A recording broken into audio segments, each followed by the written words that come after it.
What's going on, my peoples? It's your boy, Mr. OBF, back one time for your mind. Welcome to the OBF, the network, people. Make sure you guys hit the like button, hit the subscribe button, hit the bell button, so you guys can get the live streams when we go live, people.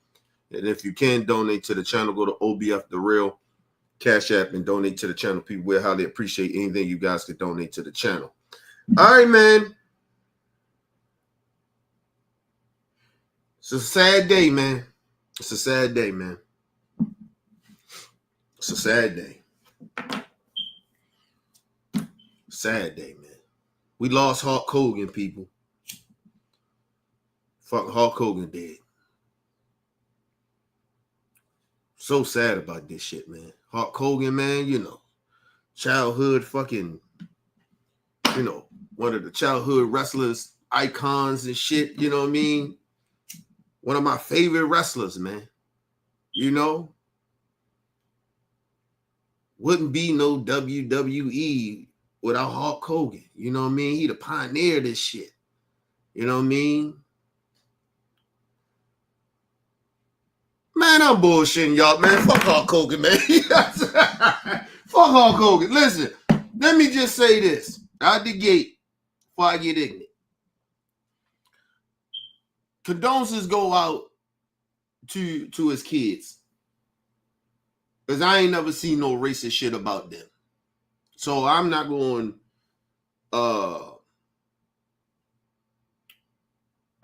like put that jacket on them. You get what I mean? I'm not gonna do that to them. But far as Hulk Hogan, I don't give a fuck. He did, nigga. Listen, another motherfucker. A less horrible human being that's on earth. Now he gotta go deal with God. Let him go deal with God. Down here, he was a horrible person, and he was a racist. So I don't give a fuck about Hulk Hogan dying, people. I really genuinely don't. This live ain't even gonna be that long. I'm gonna get on to my next topic, the next live after this. I don't fuck about Hulk Hogan. Hulk Hogan, listen, I did search about this. Hulk Hogan was my favorite wrestler back in the day. Like before even before the racist shit, like he was still my favorite wrestler. It was him, The Rock, Ultimate Warrior, Stone Cold. Who else was one of my favorites? Fuck. Who was that? Was it Mr. Perfect? I think it was Mr. Perfect. Oh, no, I'm sorry. Macho Man Randy Savage. They was my favorite wrestlers. My top 5 favorite wrestlers of all time. They like my favorites. Like, you get what I mean? Like, but Hulk was one. And when that racist shit came out, I was like, nah, I can't fuck with you no more, bro. Then, like, you know, at a certain years go past and shit, you can kind of like let people like, you know, you made a mistake. You know what I mean? But when that shit came out with Hulk Hogan using the N-word and shit like that, you start hearing a lot of motherfucking wrestlers and shit. A lot of wrestlers say, yo, Hulk Hogan ain't shit. Then you heard about when they try to start the union and shit. And Hulk Hogan was the motherfucker that, you know what I mean, sided with the company over the wrestlers and shit. And the motherfuckers talking about how he wouldn't, you know, he was blocking motherfuckers for turning them over, like, you know what I mean, to lose to them and let them get their shine. He wouldn't do it. You know what I mean? Like, he was doing shit like that. You know what I mean? And so, and then then you can kind of let that shit go.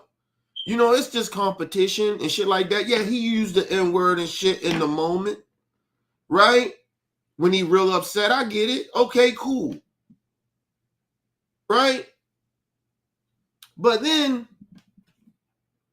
this motherfucker started rocking with a racist named Donald Trump. And I'm like, nah, that shit is unforgivable. Look, 3 strikes you out. You get what I mean? One, you used the N-word, offended the shit out of me. So, okay, it happens. Motherfuckers slip up, let some years go past. Then we come to find out, even after that, you're a scumbag. You'll turn on your own brothers in the WWE for a bag so you can be the top dog, a gatekeeper. That's strike 2. Now, people, then he start rocking with Trump. So he ain't learned his lesson. Man, fuck that. I mean, fuck Hulk Hogan, man.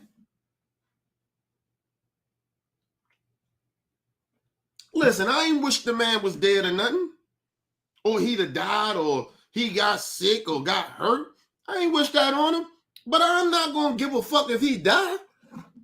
Why? He a horrible person. All that. I want to be an American. He fight for people, right? Why would he fight for racists? Because he ain't shit. Shout out to my brother Bell in the building. What's up, brother Bell?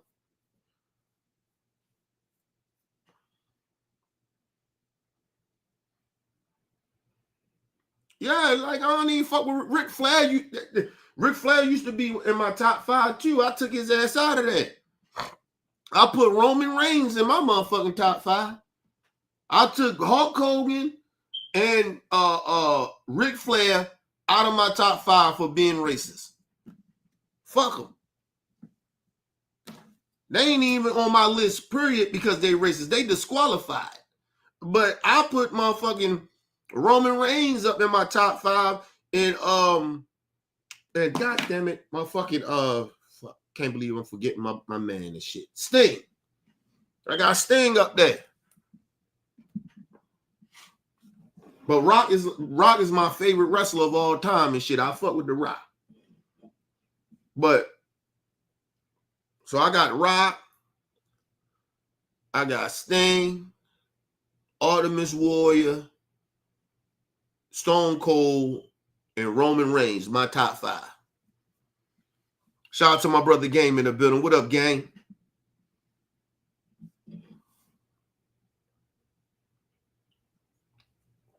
But listen how these racist ass people, this racist dude, he did a whole motherfucking 12 minutes. Listen, I'm going to talk bad about his ass, but I'm not going to big up about him. But I just want to want y'all go down a little memory lane of Hulk Hogan.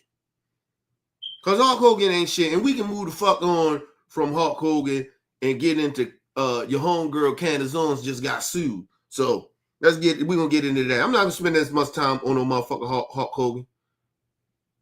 Matter of fact, shout out and RIP to Michael Jamal Warner. He died over drowning a couple of days ago. So shout out to him. You know, Theo from the Cosbys, if y'all don't know. You know what I mean? Shout out to Michael Jamal Warner's. Shout out to him. Shout out to Ozzy Osbourne. Fuck is we talking about Hulk Hogan? Fuck Hulk Hogan. R.I.P. to Ozzy Osbourne and Michael Jamal Warner. Fuck Hulk Hogan. Listen, nobody be talking about him in about a week. We ain't gonna give a fuck about him. Like, seriously. We don't give a fuck about Hulk Hogan. Like, seriously, people gonna start talking about him. He might not even, listen, people might stop talking about him in a couple of days. Hulk Hogan ain't shit.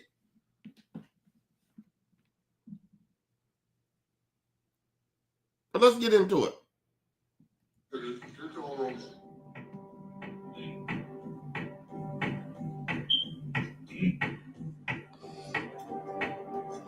Yeah.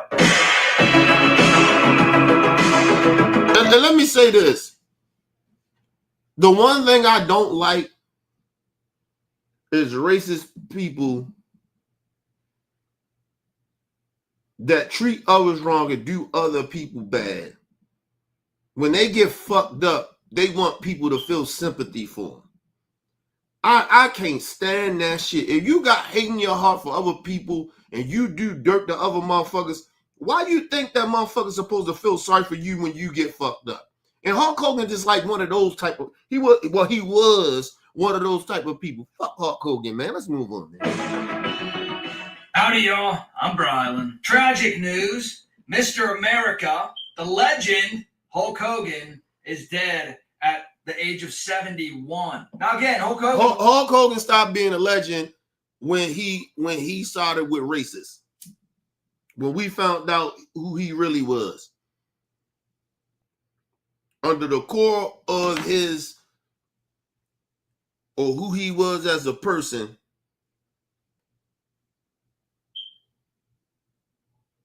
we found out that Hulk Hogan's a racist.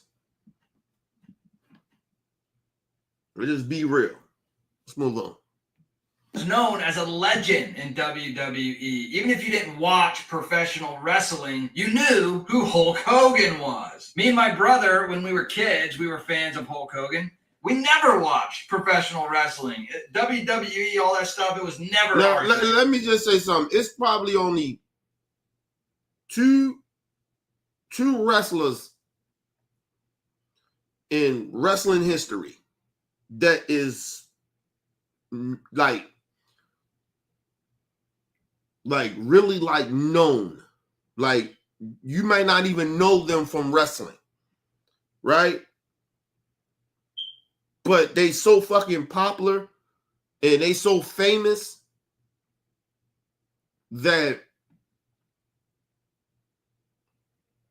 a lot of motherfuckers might not even know who the fuck Hulk Hogan is. Like far as what he did, but he's so famous. So Hulk Hogan is one of those people. I'm not going to take that away from him. And The Rock, Dwayne Johnson, that nigga, they famous. Like niggas know more about Rock now in movies. Like the young niggas know him about movies now, not even about wrestling a lot. If you're not a wrestling fan, you would know him as a movie star. Like he's that famous. And Hulk Hogan is like that. Well, he was like that. But he's still like that. I wouldn't say that. You still know that Hulk Hogan's famous for being, he's famous. You know him. When he stepped in the room, it's an aura about him. You know what I mean? Like if he stepped in the room, it's an aura. It would be an aura when Hulk Hogan stepped in the room. But his whole persona of who he is a character. So it's like never mind. Let's move on. Could never get into it, but we knew who Hulk Hogan was. But in this video, I'm going to show you some details about his death, a video of them actually carrying Hulk Hogan out of his home, and also the police update that just came out. I'm also going to show you this clip of Hulk Hogan telling a story of what happened to him the day after another very famous wrestler and one of his very closest friends, after he died. Hulk Hogan recounts a message that he received that will send chills down your spine. But most importantly, I'm going to share with you something that they don't want you to know about Hulk Hogan. Something that he did about a year and a half ago that changed the course of his life. Fuck commercial, man. His life, well, for eternity. Let me say that. Let me say this. I'm not even gonna go through. Fuck Hulk Hogan. I don't even want to spend time on Hulk Hogan, man. I want to move on to my next story. But I'm gonna say this before we move on. Hulk Hogan decided to get baptized and be with Jesus and all that other shit. And let me just say something. It's kind of ironic that I think this happened maybe about a year ago. And he decided to give his life to God. Right? But you still voted for a racist.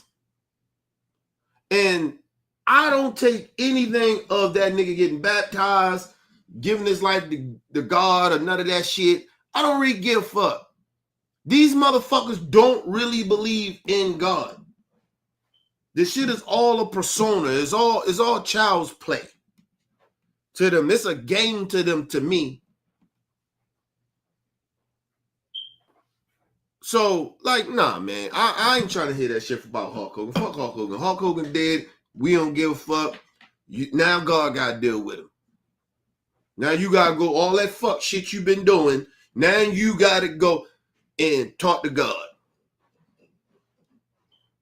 Because like I said, only God really knows what's in this motherfucker heart. So I don't give a fuck about that shit. Fuck Hulk Hogan, man. As a human being, he was a horrible human being. I keep telling people, when people pass away, you can start off bad, but you can end up doing way much good to try to balance out your bad. And you will be more respected. But if you was somewhat, we thought you was good, and then somehow you start turning into this horrible ass individual, I don't see why we gotta give you props or something. Like, I don't understand why we gotta send out condolences to him or RIP him. Fuck him. He dead. I didn't wish it on him, but I don't give a fuck he dead. I will use my sympathy and empathy and love for people that actually deserve it when they pass away. I'm not giving that shit. Fuck Hulk Hogan. And let's move on from that corny motherfucker.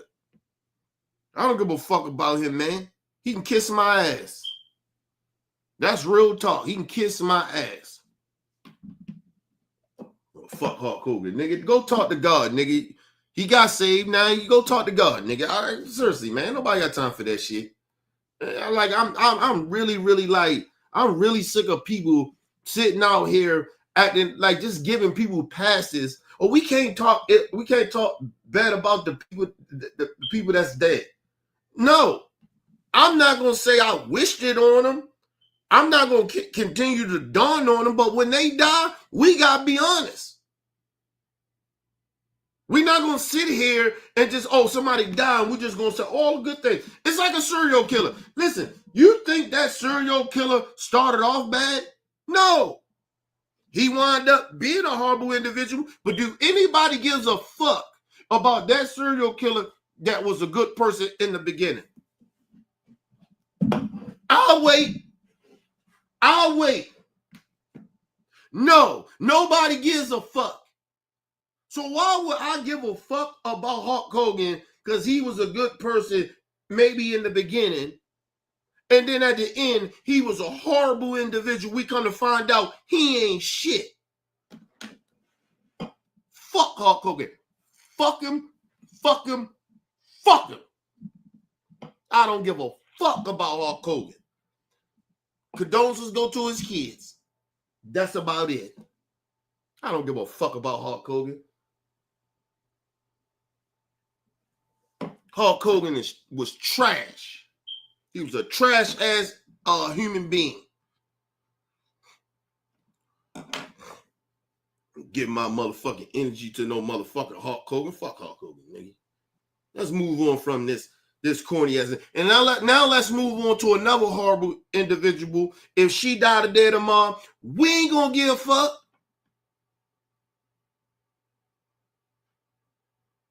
And she ain't even as famous as Hulk Hogan. And I guarantee you nobody would give a fuck. Only but the so-called conservatives. And they'll forget about that bitch, just like they gonna forget about Hulk Hogan. Fuck out of here. Let's get into another horrible individual that just got sued from the French president and his wife for this bitch out here calling this woman a man, a trans. And even, listen, we'll get into it more. Because Candace Owens did respond to the lawsuit. And I hope they sue this bitch for everything she got. I hope they sue the shit out of this bitch for everything. And I mean everything. But let's move on. French President Emmanuel Macron and his wife Brigitte are suing right-wing podcaster and conspiracy theorist Candace Owens. The defamation lawsuit filed today in Delaware claims that Owens has engaged in a, quote, relentless and unjustified smear campaign against the couple. You know that's fucked up that they would say right-wing, right-winger, whatever the fuck he called her. But the one thing he calls her at the end of her fucking somewhat validating who she is, a conspiracy theorist.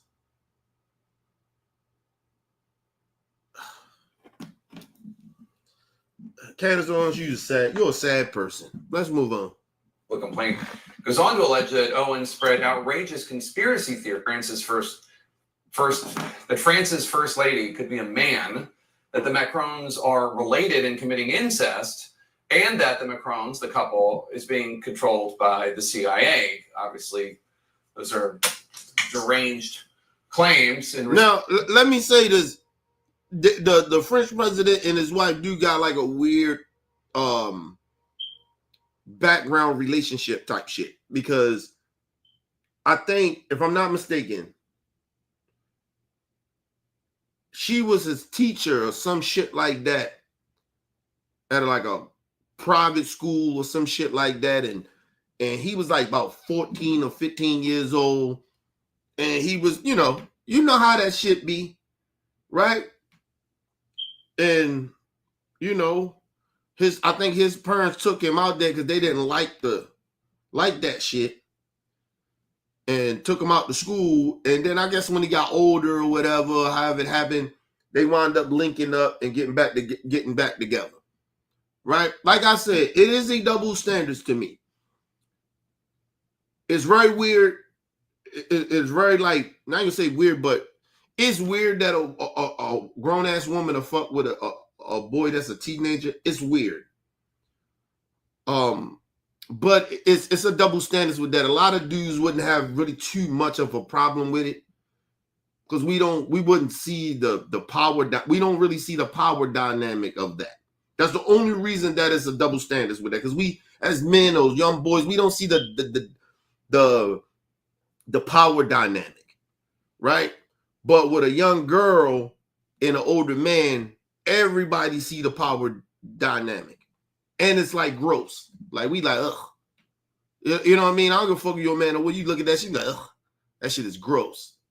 That motherfucker a pedophile. But an older woman fucking with a young boy that's young, right? 15, 14 years old.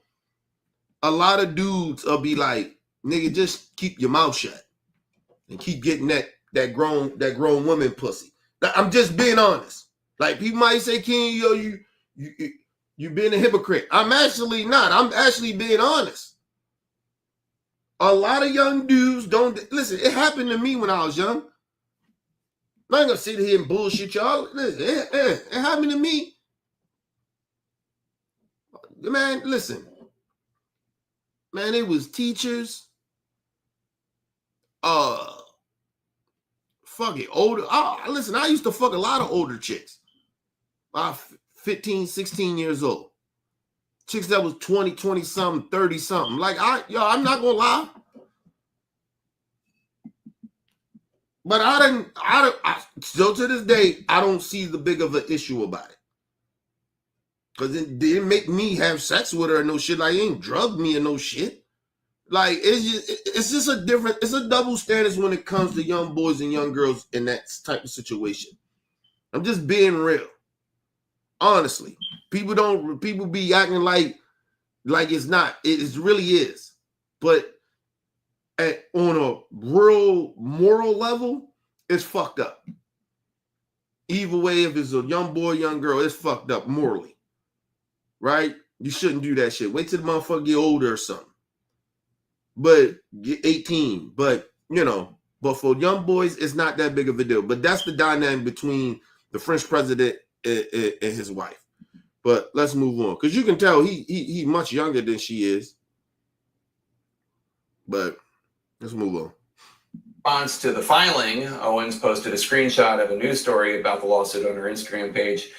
and wrote, "I will be coming for this wig today. Stay tuned." Owens has, of course, a history of all sorts of deranged conspiracy theories and vile anti-Semitic rhetoric. She was temporarily suspended from YouTube for anti-LGBT comments. Joining us now to discuss is Tom Clare, the lawyer. And can I just say this? I couldn't like I love my black women, but even if Candace Owens wasn't who she was, I couldn't fuck with Candace Owens. Candace Owens looked disturbed. And maybe it's just sometimes the shots that she takes, it's her grin. She looked evil as fuck. I couldn't fuck with her. She looked like she looked evil, and like she's that type. She just looked like she's that type of person that do shiesty shit. It's just, I guess it's in her looks. It's her whole face. So the shit that comes out of her mouth, it kind of don't really shock me. You can just look at her and be like, this bitch look disturbed. She look evil. Even when she laughs, she look evil. She look like somebody, she look like a person that can't be trusted. She has one of those faces. She has one of those faces. But anyway, let's move on.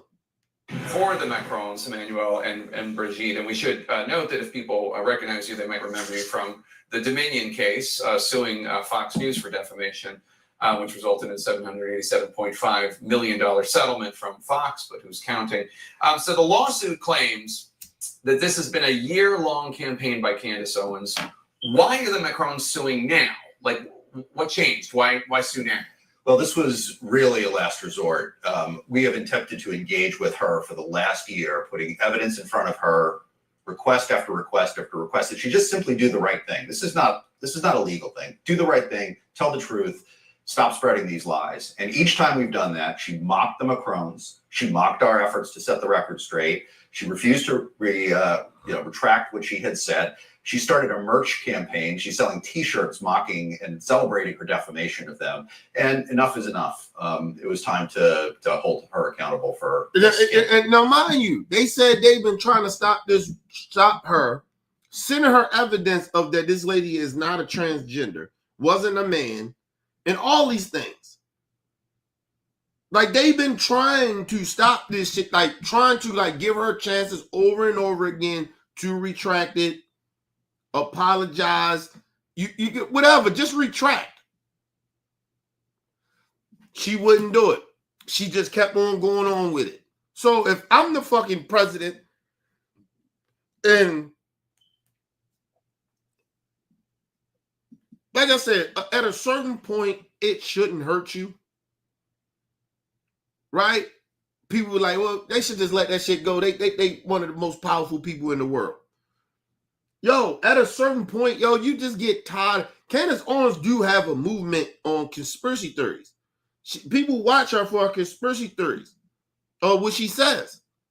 So she's reaching people to spread this nonsense.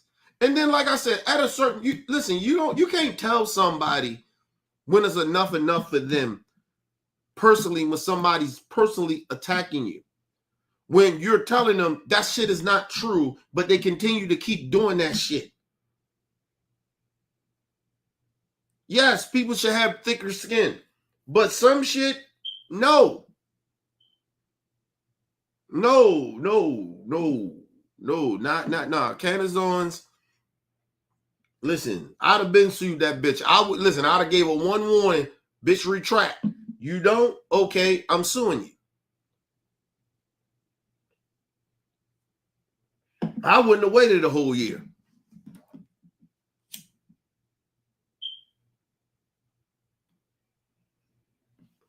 And listen, and I hope they sue her for every goddamn thing she got.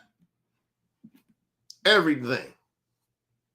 The crazy shit about it, I think she's married to a dude that's a billionaire, a white dude, another racist. She's married to a racist. So, and he's from over there, where the president, over in England or whatever the fuck where they at. But France, I don't think I don't think he might not be from France, but he over that way. But he's from over there. So he got money. So if I am the French president, I'm suing her ass for $1 billion.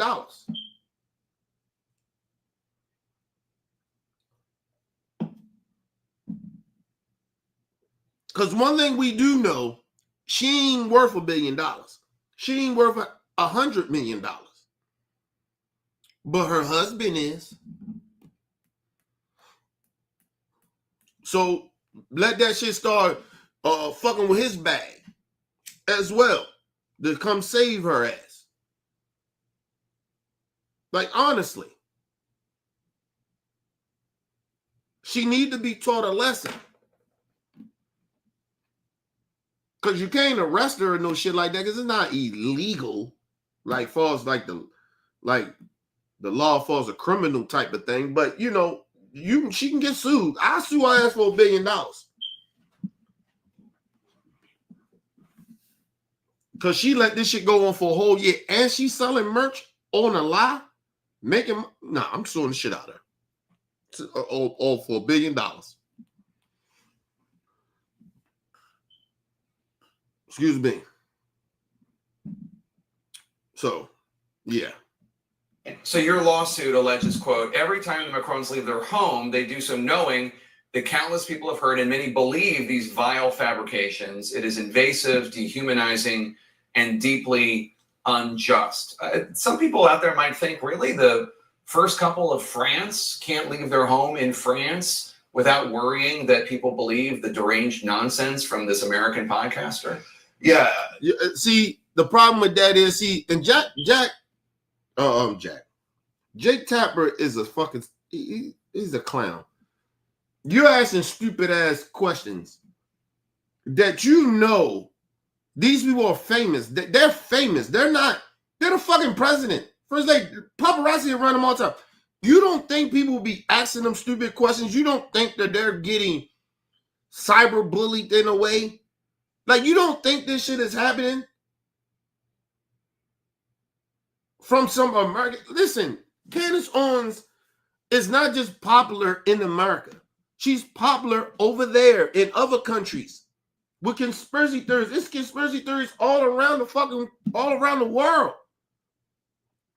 Like, what are we talking about here? We live in a new technology, new generation. What the fuck are you talking about, J-Tap? You asking stupid ass questions.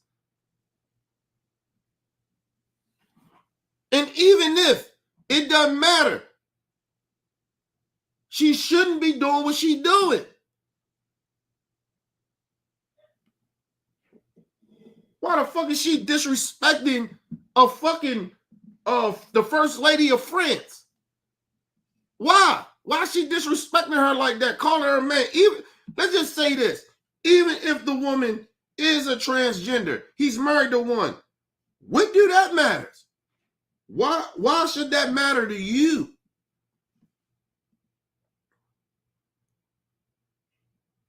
Oh, my groceries out there, people. I gotta grab my shit.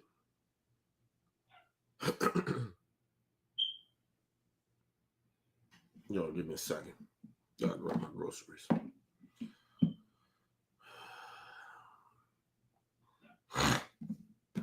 Give me 1 second, y'all.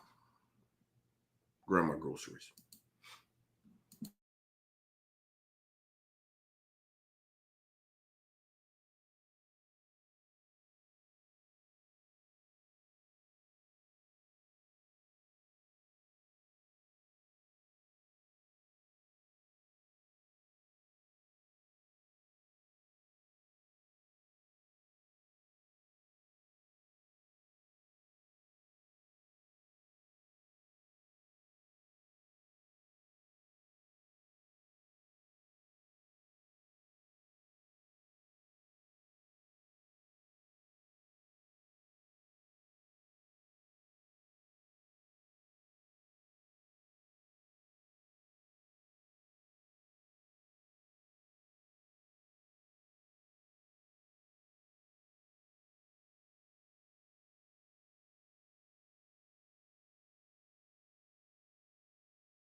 All right, people, I'm back. It's still like one more delivery coming. I'm waiting on that one. I think that one come at 12. Yeah, 12 o'clock. Yeah, that one coming at 12 in another half an hour. So I'm waiting on that. But yeah. Oh, what I was saying is, what do it matter if the woman was a his wife was a transgender or not? How's that hurting you? And the first thing come out of Candace's own stupid ass is that because they lying about it. So what? Who are you to out somebody? That's what makes Candace. That's what they don't understand as human beings. It is not your responsibility to out anybody. If they gay or not, if they're transgender or not, that's not for you to out a motherfucker. That's not your fucking your job or your responsibility.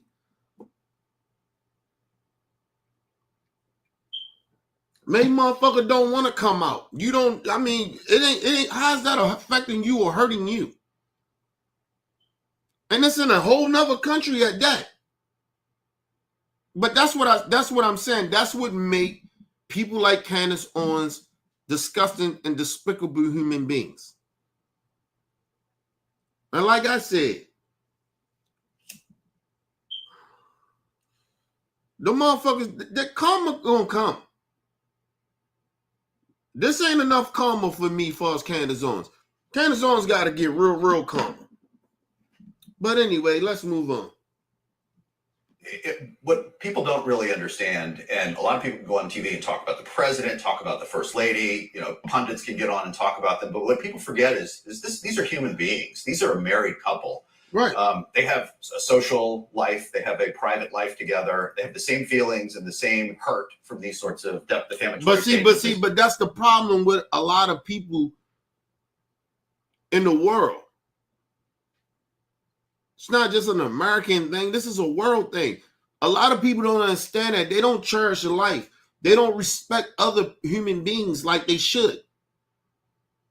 So people like Candace Owens knows that, and she doesn't. And she basically feeds off. She feeds off of that.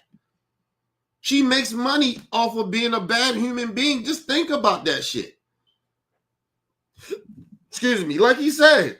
These people got feelings. These people are human beings too, regardless of what position of power they in.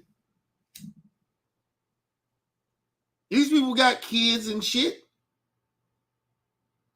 Imagine with how their kids feel.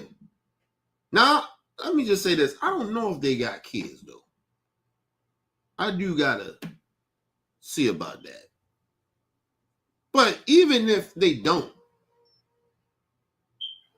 right, it's still bad. Like, it's still horrible shit. Like, yo, maybe they don't want, if she is a transgender or not. Let's just say it's true. Which I highly doubt, but I don't think she is. But let's just say she is. Who the fuck cares? And why is it your business to out anybody? That's not for you to do. But this is the time we live in. People, a lot of people are horrible. It don't even matter what the age range is. This not even a age thing. We dealing with a. Listen, technology partly shows you how fucked up and evil people really are, regardless of what age they are or what color skin they are. So let's move on. Anybody would, and it does have a material impact on them. It is, it's incredibly upsetting to have this said year after year. And this sort of falsehood is a cancer, and it metastasizes into obviously the media, but it also metastasizes into other circles that they're running in. They get asked about it, of course, even in the circles that they run in. They get asked about these campaigns, and they shouldn't have to go through that. It's pretty horrible. She also engages in Holocaust denial and all sorts of anti-Semitism. She just posted a video reacting to the lawsuit. She calls it a quote. See, let me just say this. Let me be very, very honest about that.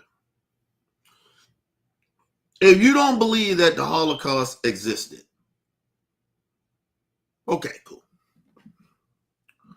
Well, we should not, it's going to be children that's not even born in this century. That is not, they will not believe that maybe motherfucking 9/11 happened or COVID. But that's why you document shit. That's why you have evidence of things.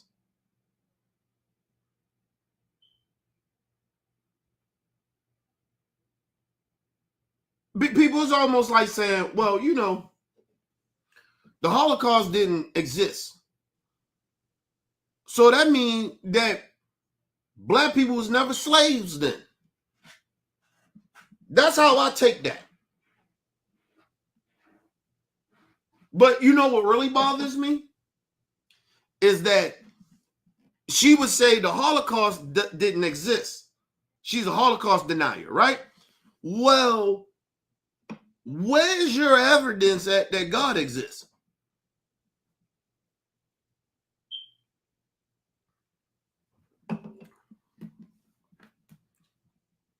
Because we are, listen, people, nobody knows how many fucking people that has been writing into the Bible.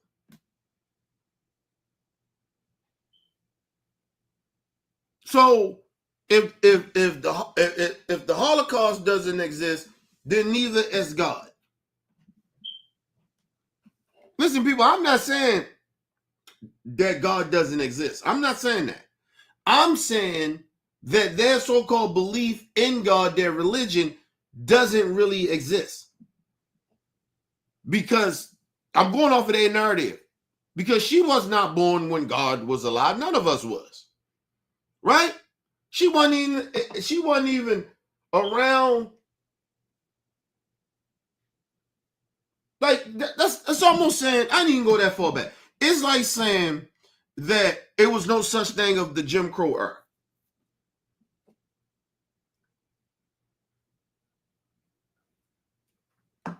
Listen, people, it is still people that are still alive that was children in the Holocaust.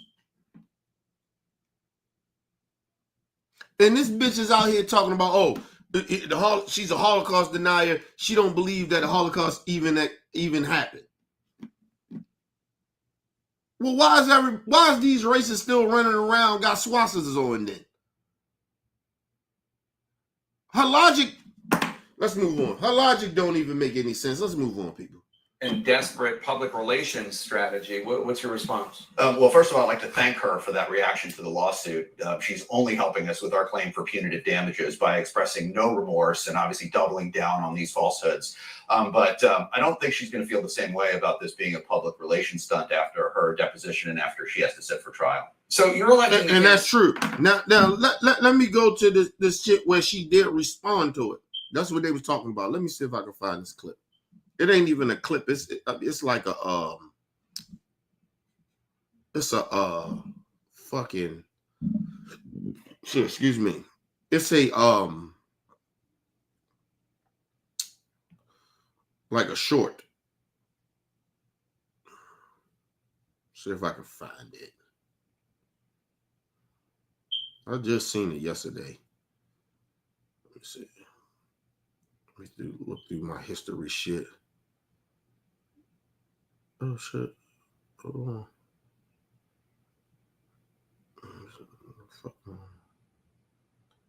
See if I can find it.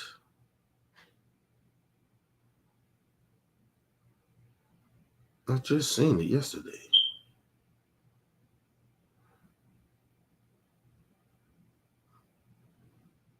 Let's see. God damn it. I watched so much shit yesterday.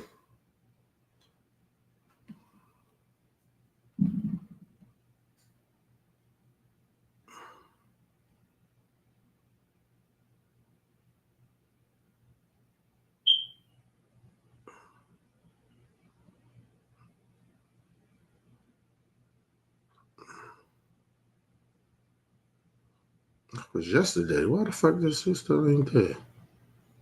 All right, let me do something.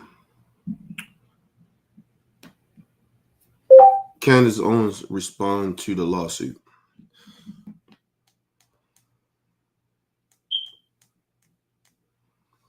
What the fuck is going on, man? This shit been acting crazy too.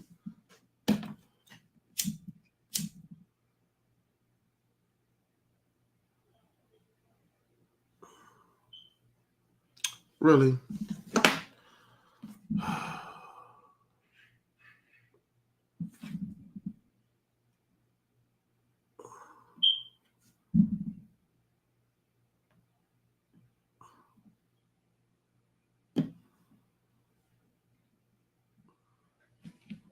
Let's see.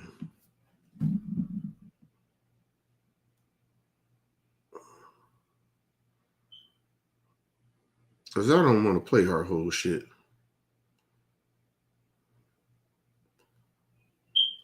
Where that clip? I had that damn clip. And this bitch was nasty too.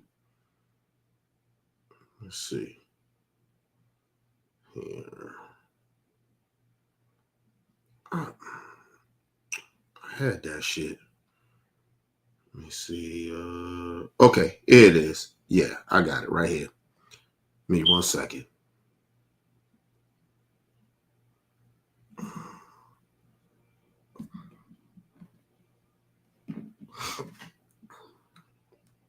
All right, let's listen to Candace Owens' response to being sued. This is how cruel this bitch is.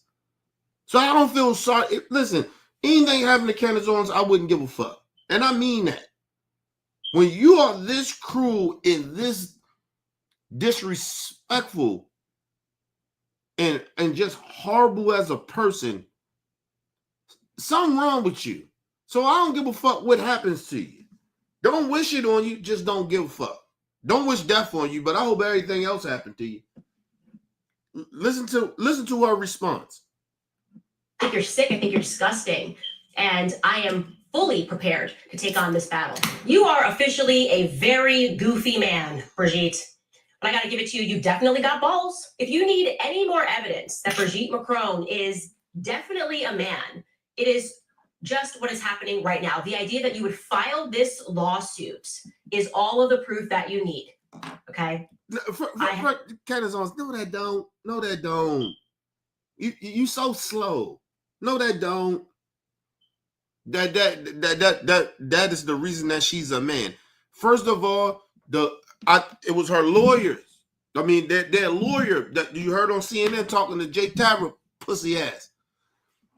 He said we reached out to her for a whole year, showed her evidence that what she was talking about was not true, and she still is doing this shit. So no, Candace Owens, that does not mean that she's really a man because they suing you. You dumb, idiotic bitch.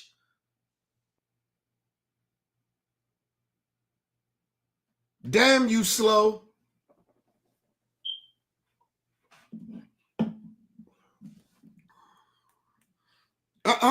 Candace Owens, do me a favor. How about you stop straightening your hair and let your shit grow naturally? How about that? Since you care about black people so much, I just wanted to just put that out there on a pet peeve of mine that I keep seeing you keep trying to look like a white woman. And the more and more I see you, your skin is getting very, very lighter. But what you on that Sammy Sosa? Are you on that Sammy Sosa? Since you want to run out here with conspiracy theories and shit, bitches, you on the Sammy Sosa. Because every time I see you, your skin getting lighter and lighter and lighter. Maybe it's the makeup, but your skin getting light. But you was my skin complexion and a little chocolate. I got darker because I'm out there in the sun a lot. I'm actually lighter than this. But You are a chocolate woman. Damn near chocolate woman. You close to it. You damn near close to a dark-skinned woman. And every time I see you, you getting lighter and lighter, bitch. But let's move on. I'm being petty at this point. Because I can't stand this bitch. I've been in communication with their lawyers or via our lawyers, like their lawyers and my lawyers have been speaking, phone calls, emails since January. They did not send us a copy of the lawsuit. They did not give my lawyer. First of all, I wouldn't believe nothing you saying, number one. Number two, that shit don't even make any sense. How are they going to sue you and your lawyer don't receive, or you don't receive being sued?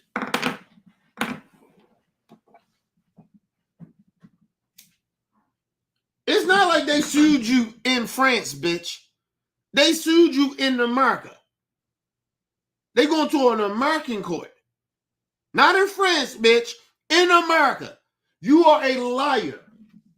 Damn, this bitch lie. She lies so goddamn much. This shit is it's not even unbelievable at this point. You got to be like fucking kidding me. Why you got to lie, Craig? We didn't even see no lawsuit.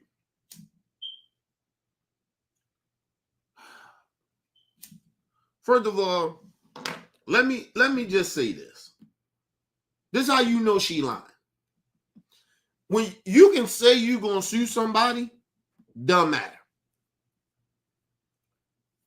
But for their lawyer to get on a national platform and for that shit to go out to outlets like that and say they sued her, she got the paperwork.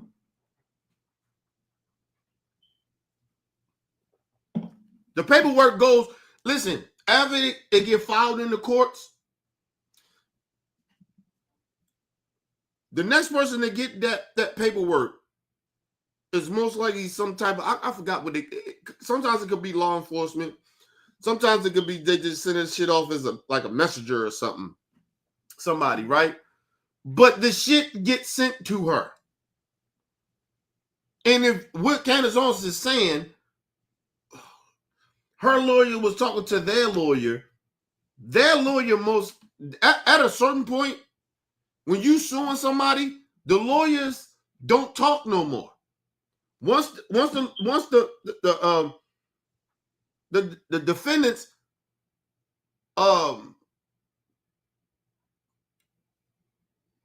file their lawsuit, they stop all communications unless you want to make a plea deal.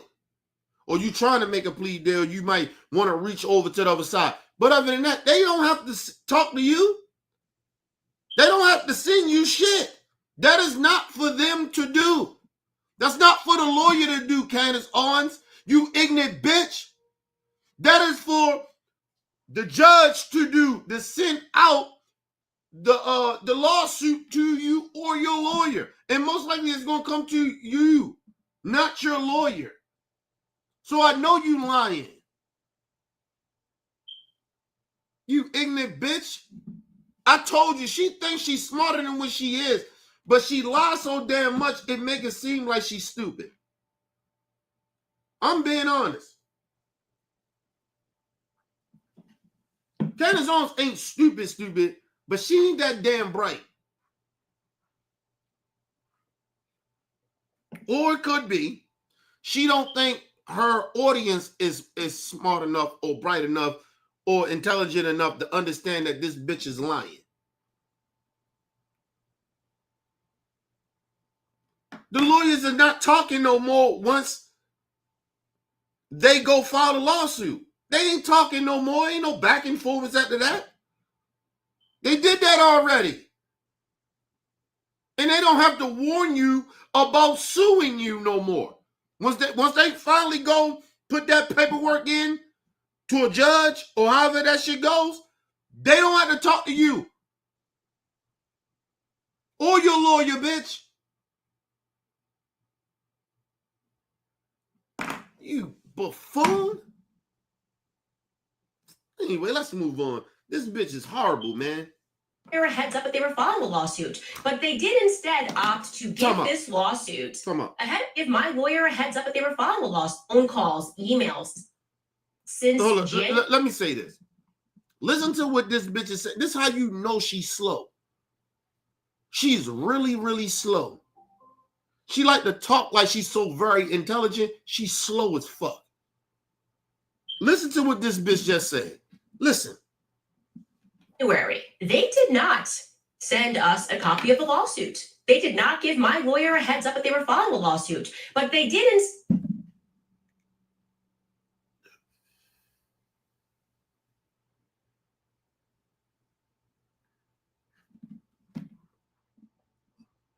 Listen, now you wonder why I don't hang around stupid people. And I don't be around people that don't use common sense no more. Listen, this dumb bitch said, she said, they didn't even give us a heads up on the lawsuit. What universe are you living in?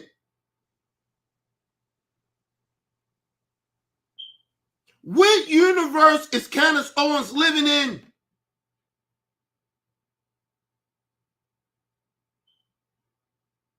When a motherfucker sue you, they don't have to give you a heads up about nothing. You don't even know that a motherfucker is suing you. Are you slow? It's like a criminal. They're waiting on the grand jury or some shit to see if they're going to file charges. You know that you won't know?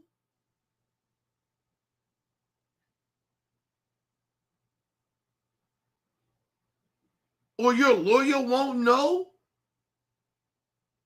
Before the district attorney or somebody know before you?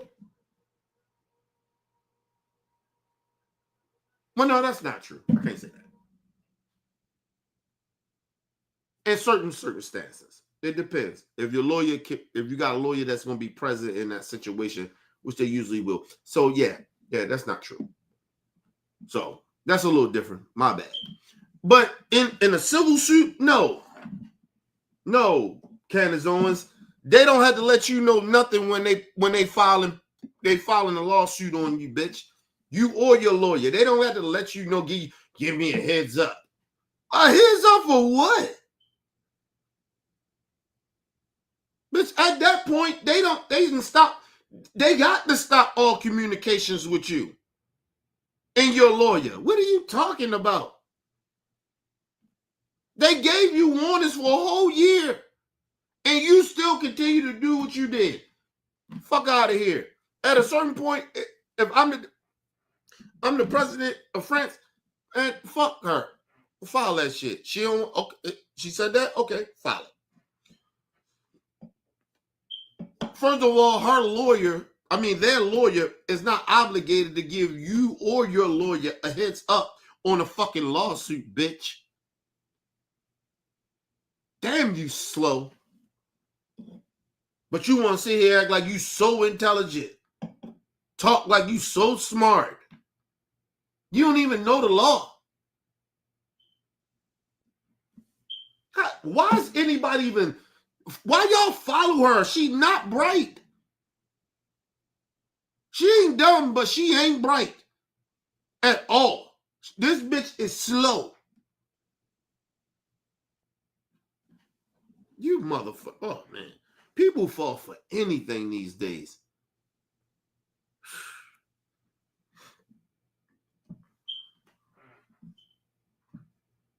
Opt to give this lawsuit ahead of time to the Financial Times, the New York Times, CBS News. What does that tell you? It's a PR strategy. First of all, ma'am, they can give heads up to whoever the fuck they want. You acting like they supposed to give you a heads up of what they gonna do? Did you give them a heads up? Call they people or their lawyer reach out to them? Matter of fact, you wasn't connected even to them. You ain't had no juice like that to do that. But did you even try to attempt to tell those people that you was getting ready to put like 4-part documentary about how this woman is a transgender? Did you do that? No, you didn't, bitch. They don't owe you shit. What is wrong with you?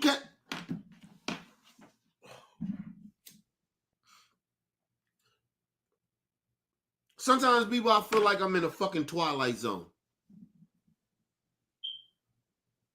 When I tell y'all we surrounded by stupid people, I'm dead serious about it. We are surrounded by stupid people. What universe is she living in? This internet got y'all, some of you motherfuckers fucked up. Well, a lot of y'all fucked up. What the fuck, Candace? They told the New York Times and all that. They told all they ain't tell us. Are you slow, bitch? They tried to work shit out with you behind the scenes. We didn't even know about that. And you still continue to disrespect this family.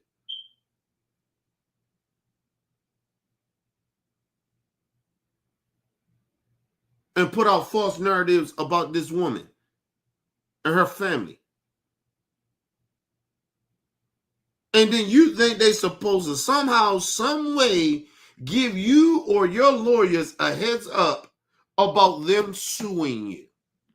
Matter of fact, I'm sorry, Candace, they did give you a heads up when they tried to work it out with you behind the scenes. And you said fuck them. So you did get a heads up. They tried to warn you. But you ain't give a fuck about that, Candace Owens. What you talking about, bitch? Nobody owes you nothing. After you, never mind. Let's move on, man. This bitch is crazy. They don't care if they win. This is about running it through the press. I found out with all of you. I found out with the world. I found out from the Financial Times that I was being sued by the first couple. And your point. Usually anybody don't know that they're getting sued. And we live in technology. I mean, we live in a technology era. We're in the internet era.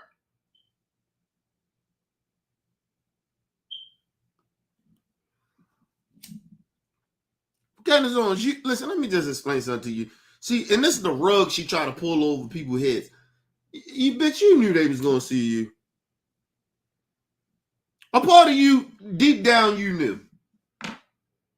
Because they gave you evidence, showed you that this woman was not a man and all these things and not a transgender, and they kept telling you stop doing it and you continue to keep doing it. You knew after a while, something should have clicked in your head or was like, or your lawyer told you like, they're going to fuck around probably sue you.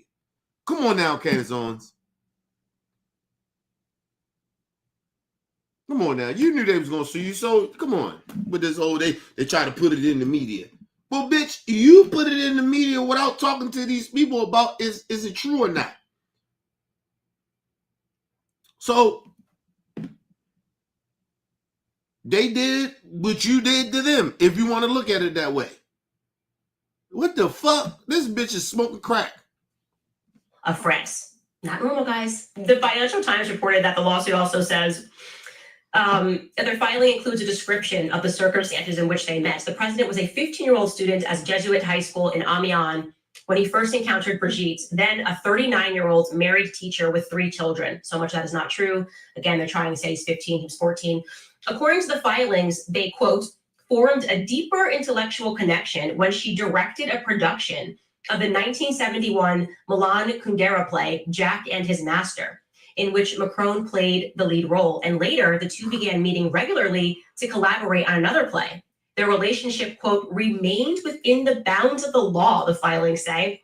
But when the teenager's parents found out about his, quote, strong feelings for his First of all, teacher, they moved him to... Let me say this. She's talking about all this shit. It's already been known.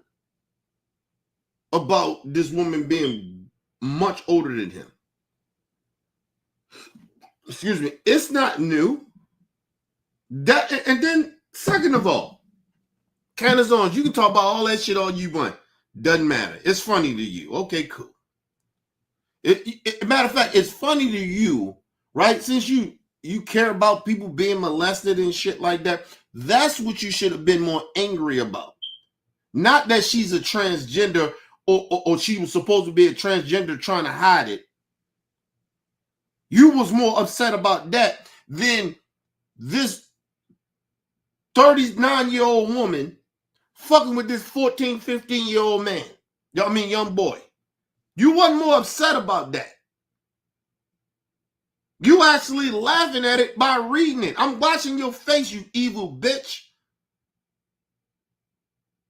But like I said, that's not even what you're getting sued for because everybody knew it.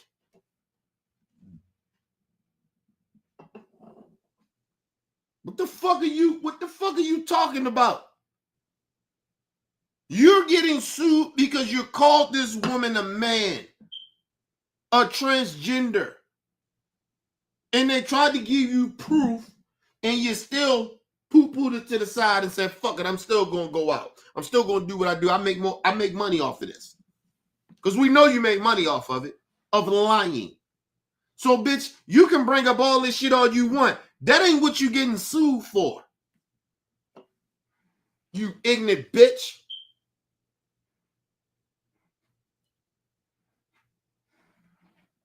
Listen, I'm be very, very honest about this. I was spitting Candace Owens' face if she ever said anything to me. I spit in her face, people. This bitch is horrible. She's a horrible person. I spit in this bitch face. Don't even speak to me, bitch. Don't say nothing to me. I wouldn't want to be in the same room as this bitch. This bitch is pure evil. She's laughing but she cared about kids, right? He was a kid then. This woman was what she was. You're not angry about it. You're laughing at it. You're more upset somehow, some way, because you think they're lying and trying to hide that this woman, this older woman, was a man before. That's what you're more upset about. Matter of fact, I'm sorry, you're obsessed about it.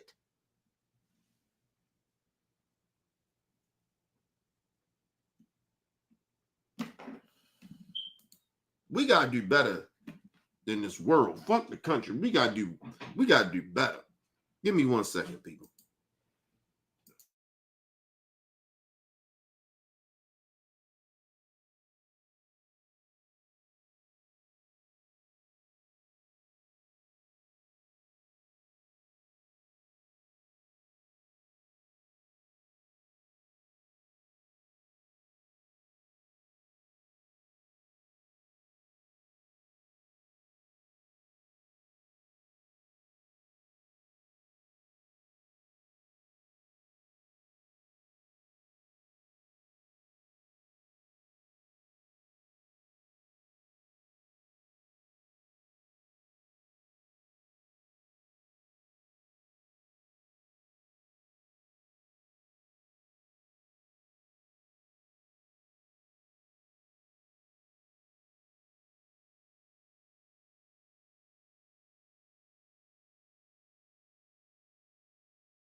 All right, people, I'm back.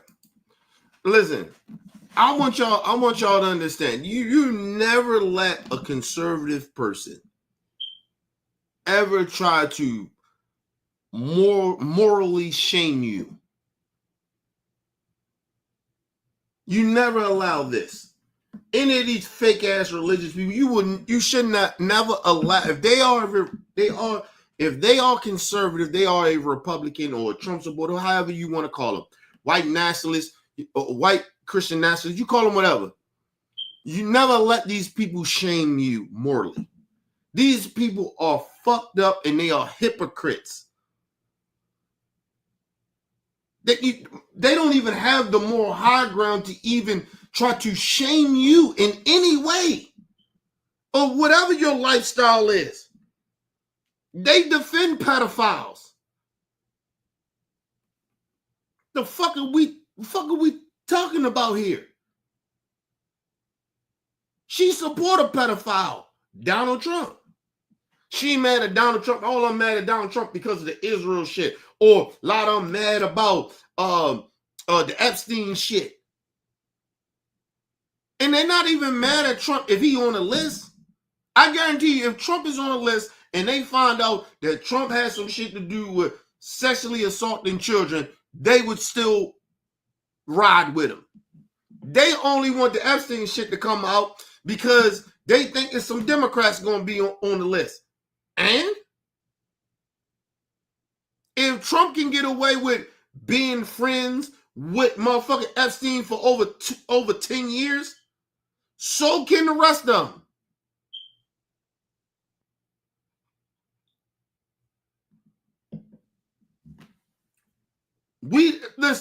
We got videos that Trump was partying with Epstein. We don't got videos of anybody else with Epstein. Think about that. But anyway, let's move on. A different school. Before he left, he told her, "Whatever you do, I will marry you." Dude, you're such a creep. Like, the fact that you're stating this as a defense, you're not even telling the truth here, okay? Because you can't ignore the facts of how old he was when he was in that play. You just can't. So happy to go through this in court. But do you realize how creepy you are? How creepy this sounds? His parents then took him away because I'm disgusting, right? Because I'm a creep. Because I had power over this student and tried to seduce him, not because I looked like Claudia Schiffer, because I'm just like a creepy old man. Candace, you're not good looking either. Your insides make your outside look horrible, bitch. You look like Skeletor. You look like a black Skeletor. And it look like you bleaching your skin, bitch. You're not attractive. Your whole aura about who you are is ugly. It don't matter if you good looking or somewhat good looking. You couldn't go out and find you another coon ass black dude. No, you had to go out. Just like the rest of you coons. You don't like yourselves. You don't like other black people to breed with them and be with them. No, y'all go out and find racist white people that are tolerate. That'll tolerate you, you anti-black motherfuckers. Think about it. People, it is very, very rare that you see a coon with another black coon. I mean, together and make babies. Very rare.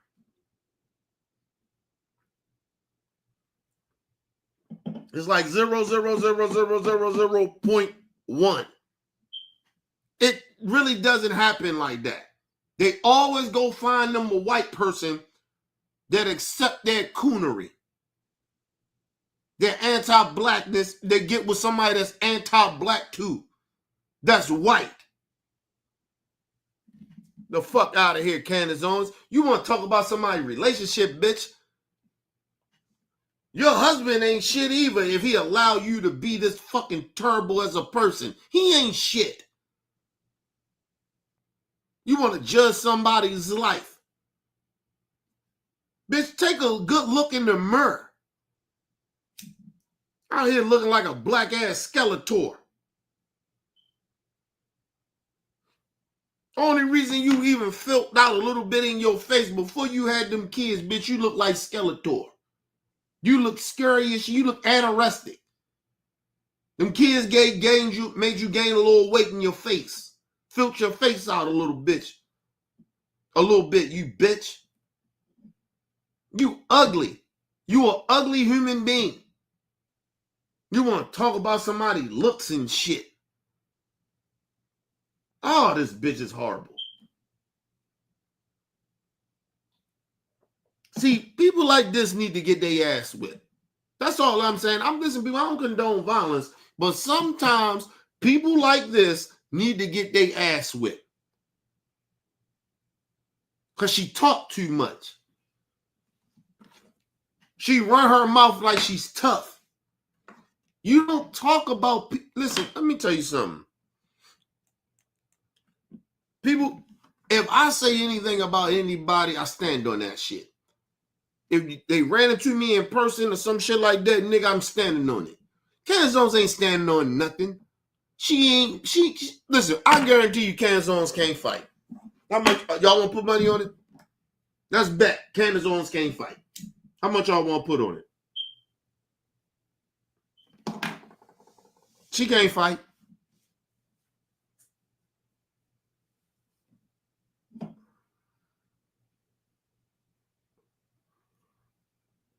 This is the same woman that raises white. You I don't know how the fuck you mad at black people when it was the white people that you sued for discriminating against you.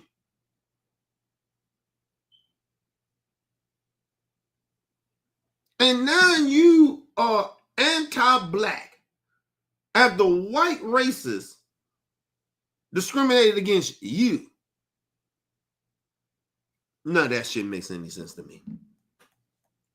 That woman, listen, like I said, she got mental problems. Something wrong with that bitch. She is crazy. Something wrong. That bitch on drugs. She on something. Something wrong with her. How the fuck you go from racist white people, actually, you sued them. You got black people that you discredit and say they ain't shit now that helped you fight some shit in court for discrimination against you.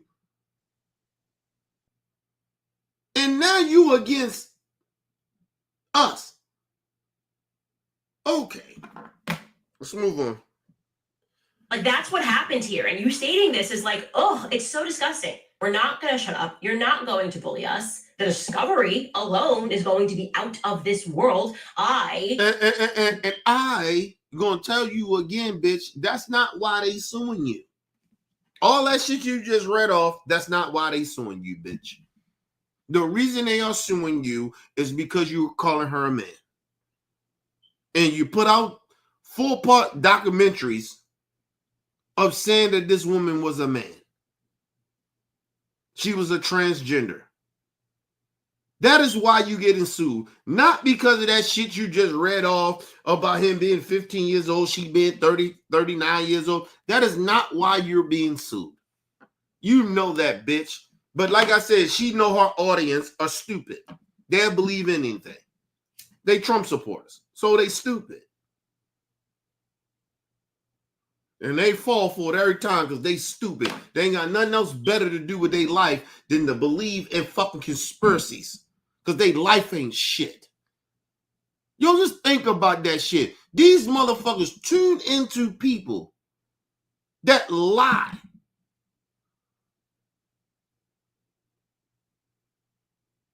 For a living. And make money off of life. They shit can get debunked. They choose not to go look at other shit. No, the other shit is a lie. Candace Owens telling the truth. Just think about how stupid these people are. Trump been lying to these motherfuckers for over 10 years. And these motherfuckers are sitting here, we still believe in Trump. Okay. So why do you want to sit down with the rest of us to have a conversation for? If you believe in lies, what the fuck you want to have a conversation with me about? And if you think that I'm lying, so what the fuck is the conversation about?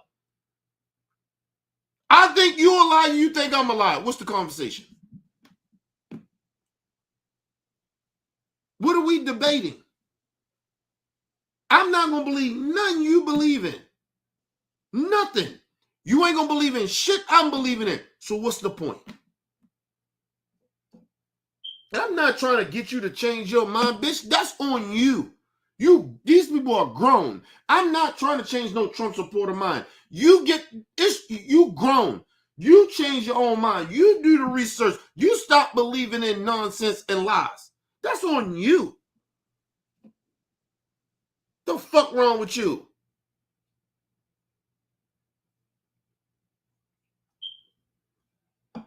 Oh, you with the libs. You call it whatever the fuck you want to call it. I'm not a Democrat. So you can't use that against me. But I'm not going to sit here and pretend that some of the liberals do tell the truth. Way lot more than fucking Trump people. Politicians. Are you crazy? These bitches lie every day. You know why? Because they got to kiss the ass and kiss the ring of a liar. They get in line just like you stupid motherfuckers do. Are they slow? Let's move on. He would be required to depose President Donald Trump. Same day that you were here, I got the phone call. So what's going on? Which, by the way, he acknowledges that the phone call happened in this filing. You met your match. I will see you in court. If you're sick. Good. And let me tell y'all something. And I want y'all to understand this very, very clearly. Candace Owens don't have no evidence. She's going to use this to make hella money. This whole lawsuit shit, she's going to make she's going to come on every day, say this shit that she's saying on her show to make money. She knows she lying, but she going to make money out this shit. And people are like, well, why are they going to sue you and she going to make money off it? The problem is, it's not even about the money. The president from France, he good with money. They good. And his wife, they fine. They okay. They the president. They got money. It's not about that. It's about showing that this bitch is a liar. That's the whole point. It ain't about the money like y'all think. But it's the money for her. She gonna make money off this shit. And that's why if I'm them, I'm going to be like, yo, she need a gag order on her. That's the first thing that I'm gonna do as the lawyers of the French president. We need a gag on her. She can't come out there and speak about this case at all. She can't make money off of it. And they can do that in court. They can put a gag order on that bitch. See, she's so fucking stupid, she don't even know the law. They can do that. They can put a gag order on this bitch. Stop her from saying a lot of shit. She thinks she's going to make a lot of money off of this. And and I'm going to tell y'all something, she ain't Trump. So if she defy a gag order, a court gag order, her ass is going to jail. They're going to find her first, and then they're going to send her ass to jail.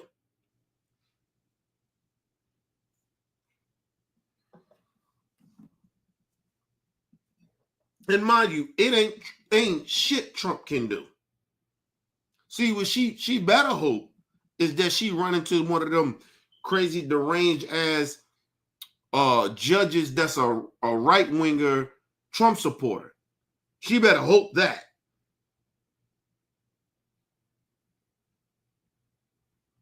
But she think this shit is peachy.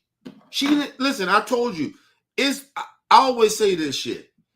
It is some people in the world that's in the moment people. They only think in the moment. They don't think 2 steps ahead. Listen, this is why I live long. I always think steps ahead. A lot of moves I make in life, a lot of the times, of course, I ain't 100% of making the best moves. But a lot of times I make the best moves because I'm always thinking 2 or 3 steps ahead. I'm not in a moment thinker like that. Like, or in a moment type of person. I'm thinking ahead. If I do this, then what? Okay, what did this happen? Like, I'm that person. Right? Like, I strategize. Regardless of what I do, I don't give a fuck what it is. That's just me. Now, sometimes you can get carried away. That's why I say nobody's perfect. Somebody get carried away and don't be thinking about shit. Yes, of course I'm like that. But I have that part of me. But I rarely get like that. I'm always trying to think 2-3 steps ahead. This bitch don't think like that. She's in a moment. She's an attention seeker. So she don't give a fuck about shit. This bitch think this shit is a game. She thinks she's just gonna get more popular off this shit. And she probably could be right. But the other part is when this shit start hitting in court, this shit gonna be different. It's gonna be different when they get in that court. Because if I'm the lawyer, I'm putting a gag order on that bitch.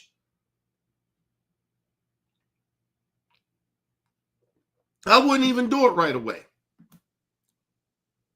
We'll go to court, do whatever. And then, because you know she can't help herself, she's going to go out and she's going to talk about the case. She's going to still defame and do all the shit that she do. And then soon we come back, put a gag on that bitch.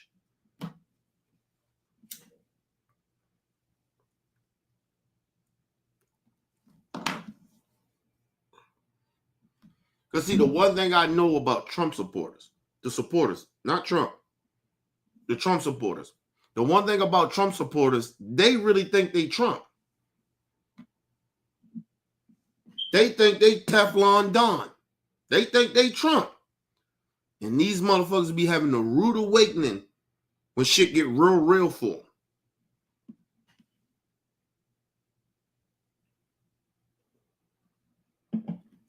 That's why I keep trying to tell y'all, these Trump supporters, when they do fucked up shit, if I'm the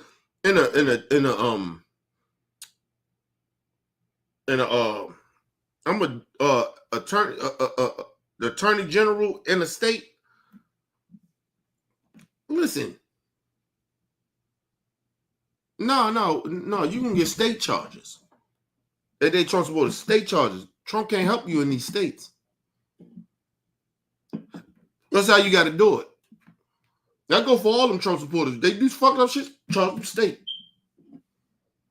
Yeah, he got control of that shit. It's ways you can fuck them over.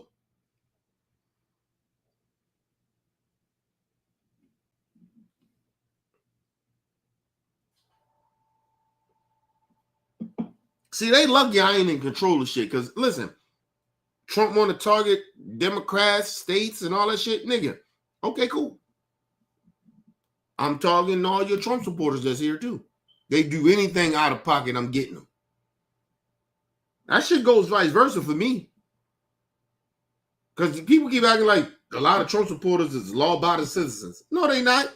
They break laws, too. Fuck out of here. Nigga, I'll weaponize my motherfucking power just like Trump doing. In my state. They lucky I won't run for nothing. Because I have to tell you, hey, man, none of that shit, I'm going to fuck with Trump talking about. And here, you going to do what the fuck we say.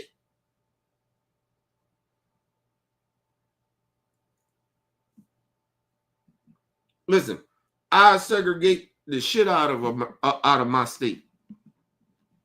I segregate the shit out of it. And what I mean by that is, I don't give a fuck about the federal government. You don't like it? Leave. I'll run Trump supporters the fuck out of my state. Listen, you live in a good neighborhood, you making all this money, I'm taxing the shit out y'all more than I'm taxing the motherfuckers in poor neighborhoods. Listen, you want to play this game? Like, seriously. I wish I was in some type of power like that. Like, yo, listen, I'm not Michelle Obama, nigga, on certain things. Some things I am. I ain't gonna go too low on certain shit, but some shit I will go low with you on. Fuck all that shit. Now, mind you, all the stupid Trump supporters now, they trying to blame black people in D.I.E. for the floodings that happened in Texas.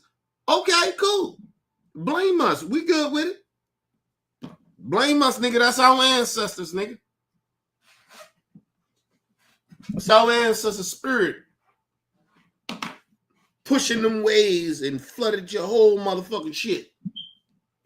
think whatever you want to think. We ain't control and nothing in that county and in that state.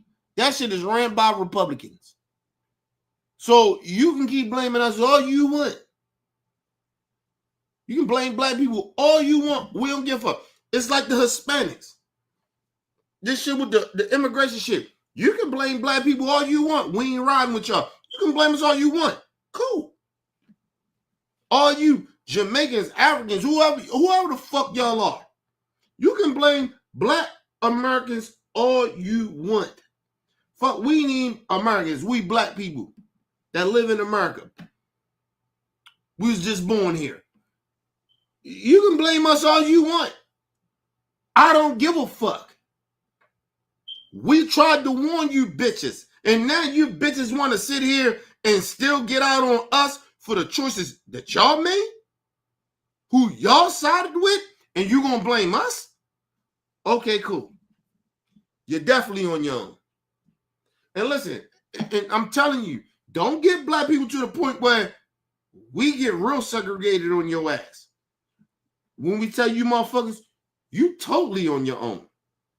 We just said this in these next 4 years, you on your own.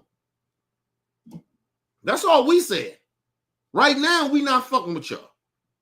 But don't push us to the point that where we get real, what y'all like to call anti-Semitic or bigoted. Don't get us like that. Because you be on your fucking own. And y'all ain't built like that without us. Remember that, motherfuckers. As much as you kiss ass to them racists all you want, you ain't built like that. Because they don't like you. Or respect you, motherfuckers, unless you sell your soul to them.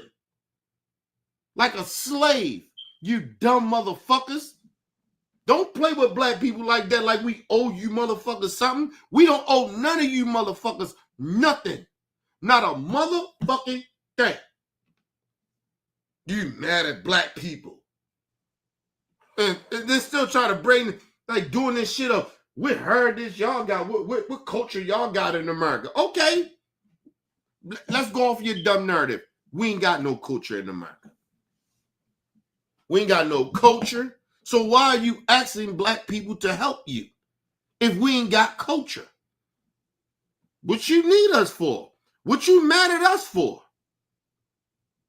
Huh? If we ain't got culture, y'all don't fuck with us. Y'all mad at us. What the fuck are you even, like, what's the point? What's your energy? Leave us the fuck alone. I got a story coming up where a brother still got his ass whipped for doing nothing. Driving while black. Bitch, we don't give a fuck about what y'all talking about. Y'all feeling the pressure from the government. Bitch, we been feeling it. You act like what y'all going through is something new to us. It's not. We deal with this shit every day. Our people deal with this shit that y'all dealing with ICE. We deal with this shit every day. From the local police. Killing us, beating us, punching us, abusing us. And you motherfuckers want to sit there like we owe y'all something? We ain't out there because we ain't out there, bitch. How about that? Fuck them motherfuckers, man. They're sitting out there with that dumb shit. And to all the so-called black Caribbean motherfuckers or the motherfucking Africans that sit out there and talk shit about us, man, fuck y'all niggas too. Bitch, you on your own. The Haitians, all you motherfuckers, fuck you niggas. I don't give a fuck.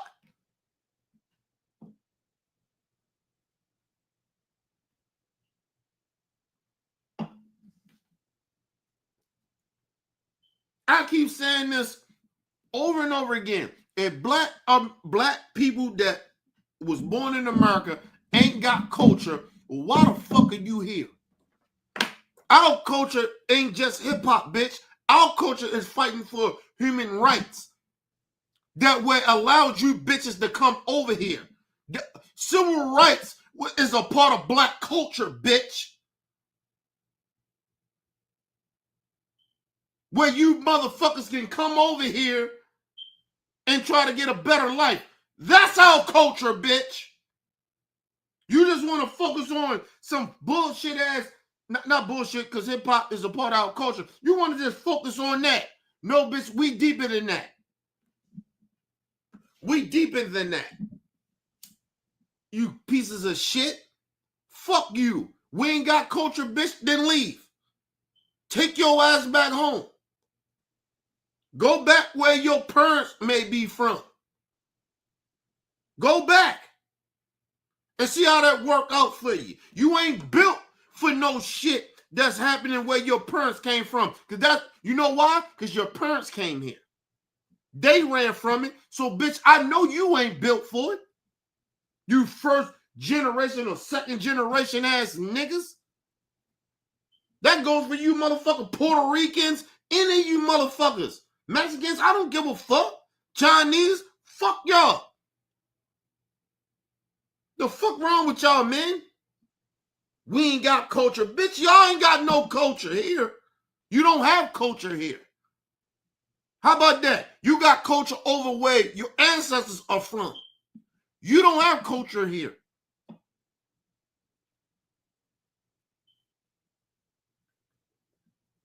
The racist white people use your culture against you just like they use the shit that we built of our culture that we created. Here, they use that shit against us too. But you too goddamn ignorant and too goddamn racist and bigoted and hateful and siding with racist ass white folks that you don't get it. But like I said, keep pushing black people. Not to fuck with y'all. Keep on. Keep on. Pushing black people that was born in America, that we from this bitch. Keep pushing us. We just said 4 years. Now y'all mad y'all going through some shit? Fuck out of here, man. And listen, this don't go out to every race, the whole races of every people I'm talking about. But they know who I'm talking about. Fuck them motherfuckers. Go the fuck back home. And see how that work out for you. And even if you was born here and you feel the way that I'm talking about how y'all feel about black people, then take your ass back to where your peoples come from. Go back to Mexico. Go back to Puerto Rico. Go back to motherfucking Jamaica, the islands, or wherever the fuck you motherfuckers from. Africa. Go back there.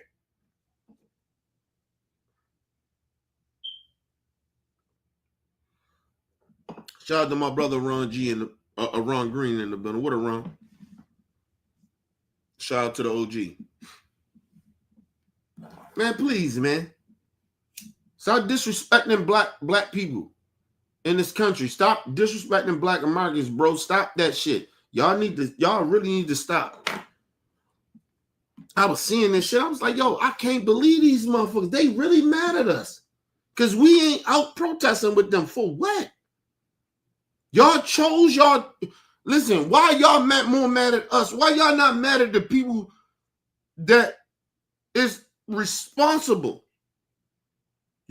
Some of y'all people is responsible for what the fuck is going on. But you mad at us. How you mad at us? Nigga, a high majority of us, we was 85, 95 black women, black men that voted the right way. Y'all people didn't. Don't come over here trying to point the finger at us. The fuck wrong with y'all, man? You're on your own. We told y'all for 4 years you're on your own. Because y'all motherfuckers, y'all a hard head make a soft ass. Y'all need to figure out what black people been talking about. Don't come over here getting mad at us. No, sir. No, sir. No, sir. No, ma'am. No, don't come over here. Don't come over here getting mad at us. Y'all Y'all people voted for this shit. Don't, hey, man, whatever Trump is doing, we didn't vote for it. We didn't vote for it. Y'all did. Let me explain something to y'all. Of course, they use the token. They use black people as tokens. See, we know the game. Let me explain something to y'all. You look at any minority group, we was always the lowest groups that voted for Trump. Out of all the minority groups, the gays was with us, so we rock with the gays. We got they back. But the rest of you motherfuckers, y'all on y'all own. Go look at the percentage of y'all people that voted for the shit that's going on. And go look at how we voted. The fuck out of here. Don't blame us. Don't ever blame us. Don't get mad at black people because we ain't coming out there and riding with y'all. We told y'all, man. We tried to warn y'all. And now y'all mad at black people because we like, yo, enough. I told you, black people are sick and tired of being sick and tired. And you motherfuckers didn't listen to us. So, okay, cool. You're on your own. You're on your fucking own. But don't blame us for some shit that y'all going through that y'all helped create. Y'all helped create this shit. Not us. Y'all did. Y'all sided, percentage-wise, voted for racists. Not us. And a nice portion of it are y'all own people. And y'all want to blame it. Our people? No. No, no, no, no. Don't blame our people. We get out on our coons. We get out on our sellouts. But not y'all. So go to y'all sellouts that sold y'all out instead of getting mad at black folks. Do that. Fuck out of here. Give me a second, people.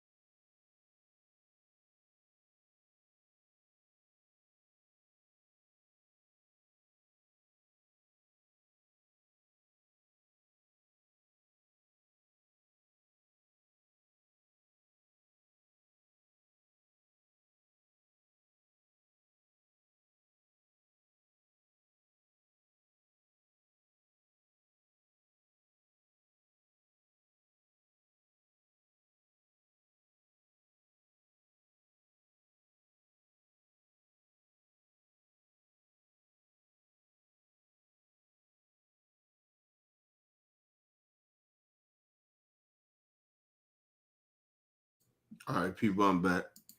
Now, and listen, and let me say this too, right? I've seen some shit with certain Native Americans that like they mad at black people. Let me just say this to the Native Americans. We've been here a long motherfucking time. Y'all ain't been riding with us like that. Y'all ain't been riding with us like that.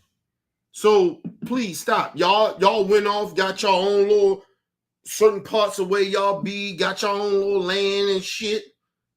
Don't come over here getting mad at black people. Black Americans. Don't get upset at us.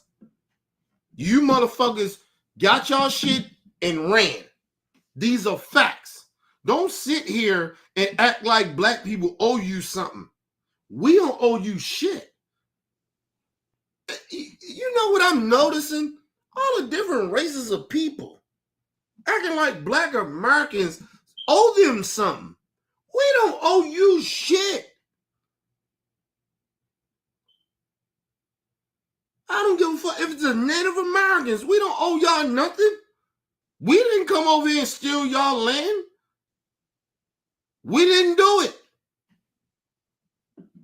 We had no power to do it. What the fuck are you talking about? So if we don't want to get up and ride with y'all, we don't have to. Just like we don't give a fuck if you ride with us or not. How about that shit? So we good. Fuck wrong with these people. Fuck wrong with these different minority groups getting mad at black Americans like we owe them something. We supposed to do something. We were supposed to do a motherfucking thing. Are you crazy? Our people already shed blood, and we still shedding blood for this fucked up ass country that we still ain't getting treated equally and right for. What the fuck wrong with them? Man, you keep that shit. Listen, first of all, like I said, it bothers me that a lot of you minority groups are mad at black people because we ain't riding with y'all. It bothers me.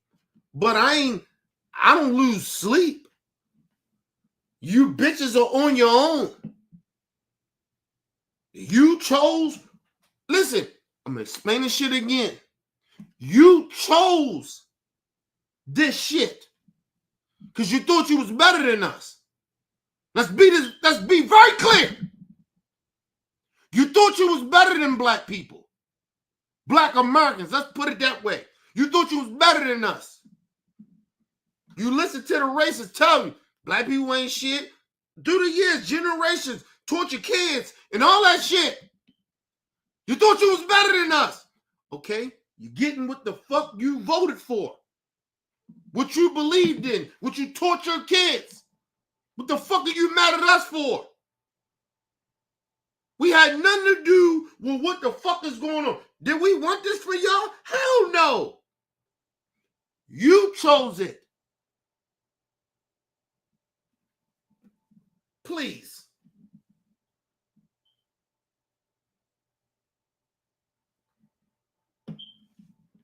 As a black American, and I'm going to speak for my people, we ain't feeling guilty of what the fuck is happening to y'all. Like you think. We feel bad for what's happening to the kids, your kids, that's it. But other than that, the grown-ass adults, no. You get what the fuck you voted for. The fuck you mad at us for? We didn't vote for this shit. We didn't vote for making America great again. We told y'all what making America great again means. They didn't want to believe in us. Didn't want to believe us. So the white people are showing you what making America great means. Whites dominate. You ain't shit. We treat you like you ain't shit. And they can be racist all the time. They like being racist. I don't know why y'all mad at us. I genuinely don't understand why you mad at black Americans. Any of these other minority groups. I don't understand.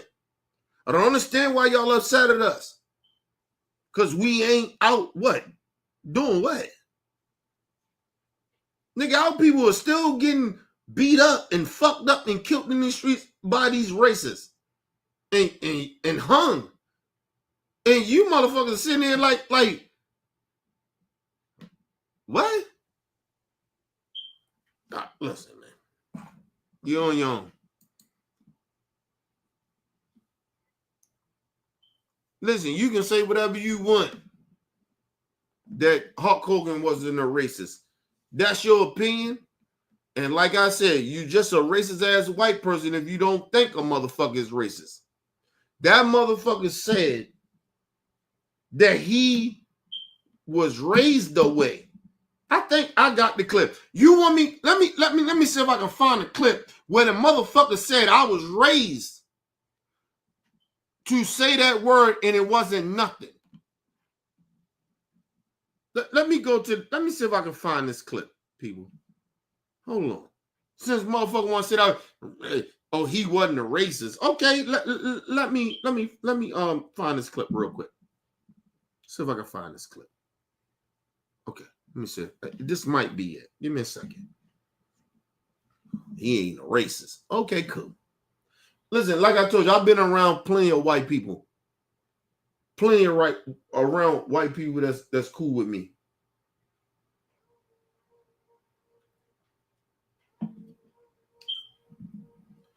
I hung around a white boy that used to call me a nigga. Allowed them to. Right? But I guarantee you, I don't know where he at now. That was years ago. I grew up with him. But I guarantee you he can't call me a nigga right now, and I guarantee you that. And if he does, nigga, we'll have a problem. I got white friends that know not to call me the N-word. So I'm not trying to hear that bullshit. Hold on. Hold on. Oh, here we go. Listen to this. Y'all want to know who Hulk Hogan really was? This is who he really was at his core. Since a motherfucker wanted to get in here and talk about, oh, Hulk Hogan wasn't a racist. Let me show you how he was a racist. Son's legal issues. Oh shit, hold on. My bad. My bad, y'all. Left channel, right channel. Here we go. Last month, a new controversy which threatens to erase his legacy. The National Enquirer reports that Hogan used racial slurs in audio secretly recorded. I was at the lowest point of my life. My personal life was destroyed. Let me tell y'all something. That's white people bullshit. That's white racist people. I ain't gonna say that's all white people. That is racist white people talking points. Or I was at the lowest time in my life. Listen, people, I've been at the lowest time in my life, and people, let me tell you something. I didn't hate white people. I still don't hate racist white people. And I know they racist. I still don't hate them. Hating the motherfucker and saying something that sounds hateful, that you know is hateful. Like, come on, bro. That's just racist talking points. I was in the lowest point in my life. Get the fuck out of here, bro. This man is 60-something years old. And that's what you go to. Listen, I told you. If a white person, if they in a bad predicament, and they fucked up, they like he said, at his lowest point. And your thing is, if you got an issue with a black person, the first thing that come to you, or sooner or later come to you, to really talk horrible about a black person is to call him a nigger, then you're a fucking racist. And half of the time, some white people don't even know that they're racist. That's the crazy shit about it. I got black friends. What that mean? Mean nothing to me. But hold on, no. The motherfucker wanted to talk about how Hulk Hogan ain't a racist and all that. No, let's go on. Let's keep listening to this racist. I was very mad at my daughter. I was upset over a situation that happened between her and her boyfriend, and I had no idea I was being taped. According to the National Enquirer, he refers to his daughter's... Understand, he was mad. He was mad at his daughter. Right? That's what he says. He wasn't mad at the black man. He said it was a situation they was going through, but he was mad at his daughter. So why did you call the black brother a nigga?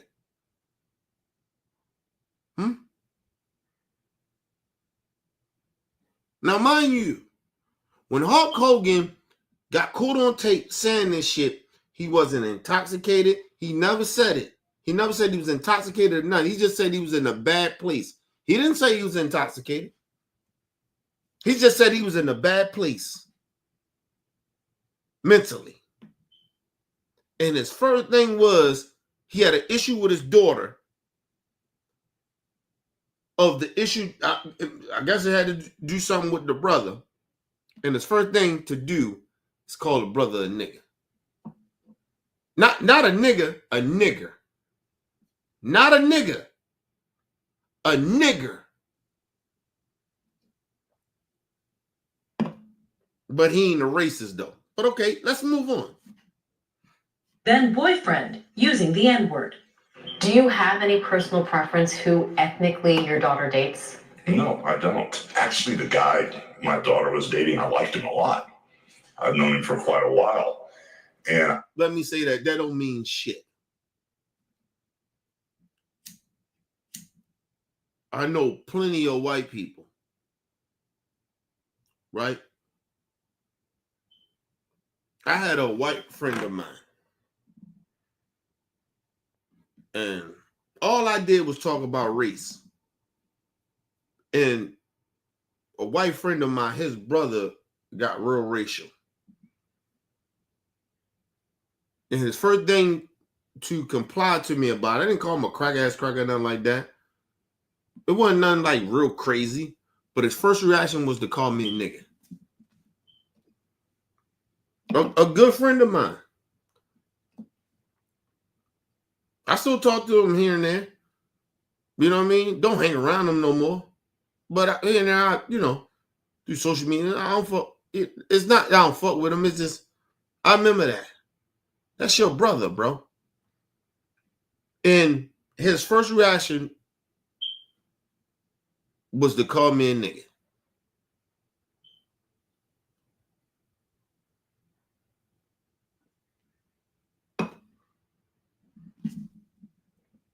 Like I told you, the problem is with some white people, they don't even know that they're racist. Some white people don't even know they're racist. They think, oh, I got a black friend. I can't be racist. I got black friends. You might got token black friends that you cool with that may allow you to do certain racist shit around them. But if you get into a strong black person or black person don't allow you to say certain shit or do certain shit or be around them, if you support racist shit or family members, you wouldn't be their friend. These are facts. This ain't no shit I'm making up. I got plenty of white friends that I used to be cool with, and I know. Listen, I don't think they full-blooded racist, but they okay with bigots because they know that their family is racist. They know they got family members that's racist, and they still hang with them. That couldn't be me. If I know somebody in my family that hate white folks, I couldn't hang with them. I asked my dad this question because my dad hated white people. He could not stand white people. He hated them. It was for a reason, but it still don't matter to me. My dad hated white people. And my dad told me one day, he said, I don't really genuinely hate them, but I am bigoted. And I don't trust them. But I said, you still a fuck them though. He said, yeah. No. So when my dad told me that, I couldn't fuck my dad like that. We, like, from afar, we cool. Do I think my dad is a straight up bigot? No. I think he's a hypocrite. I think he's full of shit. But I don't fuck with him like that at all. I don't go around my dad. I don't have my daughter around him. Some family shit come up in the family, I deal with that shit from afar. I don't bring that shit around my family. They wonder why I don't come around. See, I be real with motherfuckers. I do this shit with my own people that look like me. Nigga, if you hate somebody else, nigga, you can't hang around me, man. I ain't got that. Listen, I don't have that in me to hate people. Regardless if they hate me, I don't give a fuck about them like that. First of all, somebody that hate me, they almost irrelevant to me. Because now I know if this person hate me, I know you stupid. So you irrelevant to me. You're not even on my level morally. Nowhere near me morally.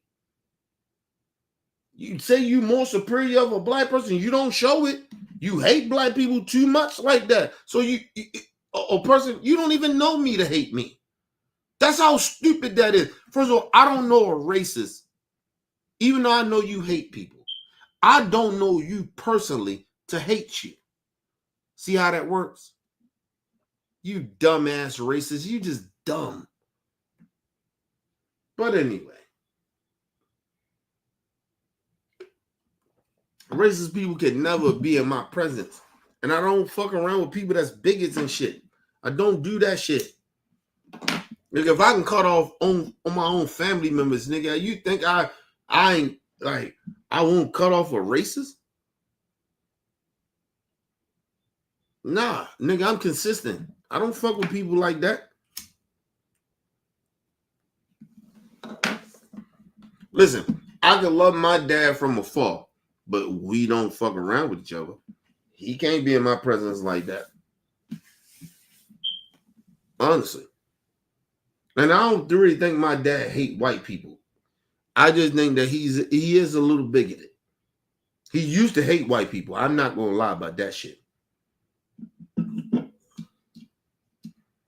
I don't even think he really hated white people like that. I just think that it's some black people that don't trust white people. I don't think he hated white people. I think he didn't trust white people. Because you got to understand, my dad grew up in the 60s. He was raised in the 60s and shit. So, you know, it was still kind of like they was kind of getting out of segregation and shit. You know what I mean? So, shit was different back then, bro. And so, for my dad and the Black Panther movement and all that shit and, you know, the Nation of Islam and all that shit was different for them back then. So, my dad and them feel a certain type of way about white people, and I can't be mad at that. But if you still feeling that way now, then grown up, then I can't rock with you like that. And that's why I don't hang around my dad. Believe it or not, people think it's because he wasn't there in my life. I've been got over that. I just don't hang around my dad because he still have these same feelings about white people, and that's why I don't hang around him. If it's a family issue, I go to it, I deal with it. But I don't hang around my dad like that. I don't even talk to my dad like that. Like, honestly. That's where my moral high ground is. As I said, a lot of people, they can't stand on that. They can't do that with their own family. That's why I said my moral high ground is probably higher than a lot of people. So a lot of people can't say shit, talk to me, talk down to me in any type of way.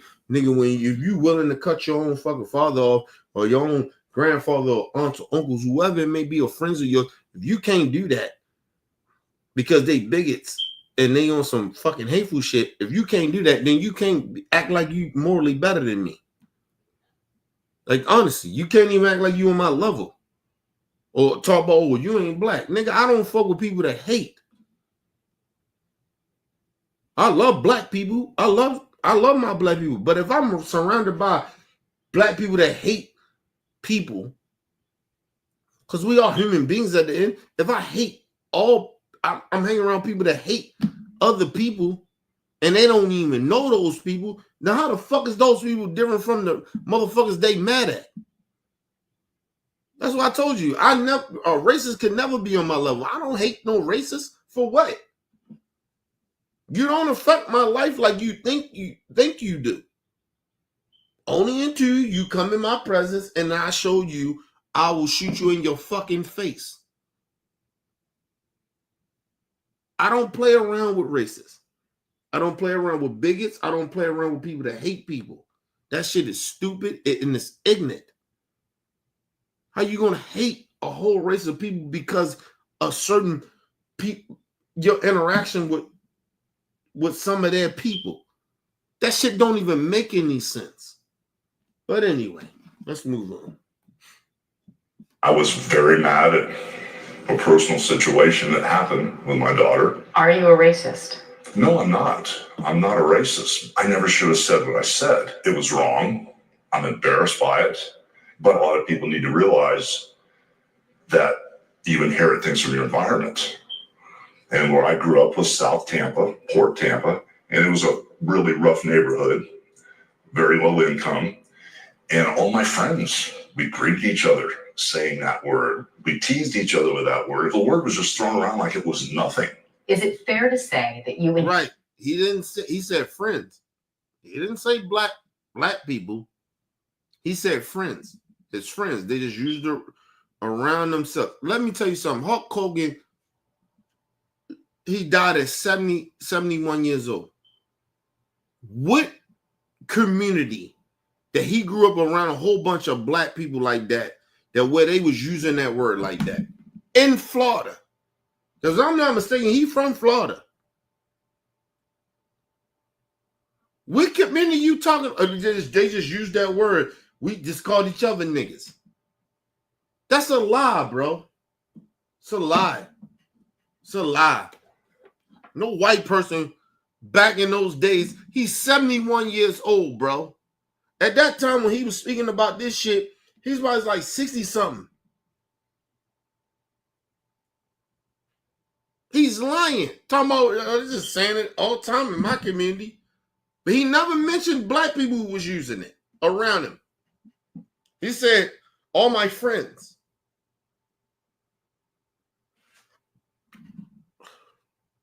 Was they black? And then mind you, that's why she a bad interviewer. She should have asked him, was they black people around you? Allowing you to say that? I guarantee you the question would have been different. I mean, his answer would have been different. I guarantee you, Hulk Hogan is a fucking racist, bro. Right there let you know he a racist. We just use that word. We just calling each other that bullshit. You know, like you unless you was around black people or using that word in the community back in the fucking what, 60s? 50s, 60s? Hulk Hogan he died at 71. Come on, man. Add that shit up, people. He's lying. So all my friends was doing it. So all the white friends of yours was just calling each other niggas back in the fucking 50s and 60s. Come on, man. Stop, man. First of all, the slang of black people using that word amongst ourselves didn't start until like about the 80s. Where we embraced that shit or where we used to say we're going to use this shit to where we did. So he's a fucking liar. He's a fucking liar. He's a fucking liar.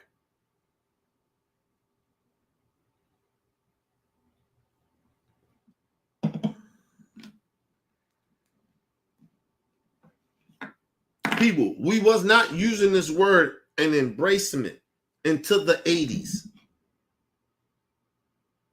Maybe late 70s, maybe. But really when that shit got embraced, black people started using that shit was through the hip-hop era. In the 80s. Not in no motherfucking 70s and 60s and 50s. Are y'all believing this shit, what he's saying? But he ain't a racist, though. What black people he know he was hanging around with back then that it was all cool, that they just using this. He didn't even say black people, he said friends.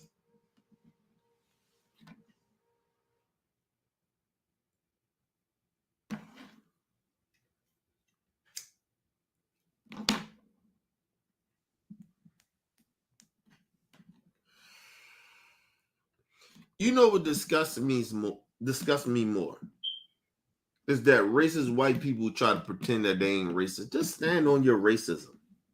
Stop trying to pretend that you're not racist. That's what bothers me more than anything. They stand on that shit, man. That shit makes me more angry and more pissed off because you sitting there pretending that black people gave you the okay. Oh, he done it was like trying to make it seem like it was okay in the white community that they was just calling each other niggas. No, they was not. And then he, like I said, I only can go because I knew he grew up in a white neighborhood. Because he was a poor white person don't mean shit. But in the poor white neighborhood, they are not calling each other niggas. Even to this day. Ain't no poor white people in a poor white neighborhood is calling each other niggas. It's a lie. God damn. How slow is people? You know he lying. Unless it's black people around.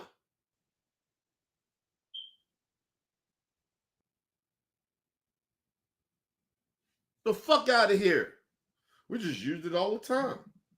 What?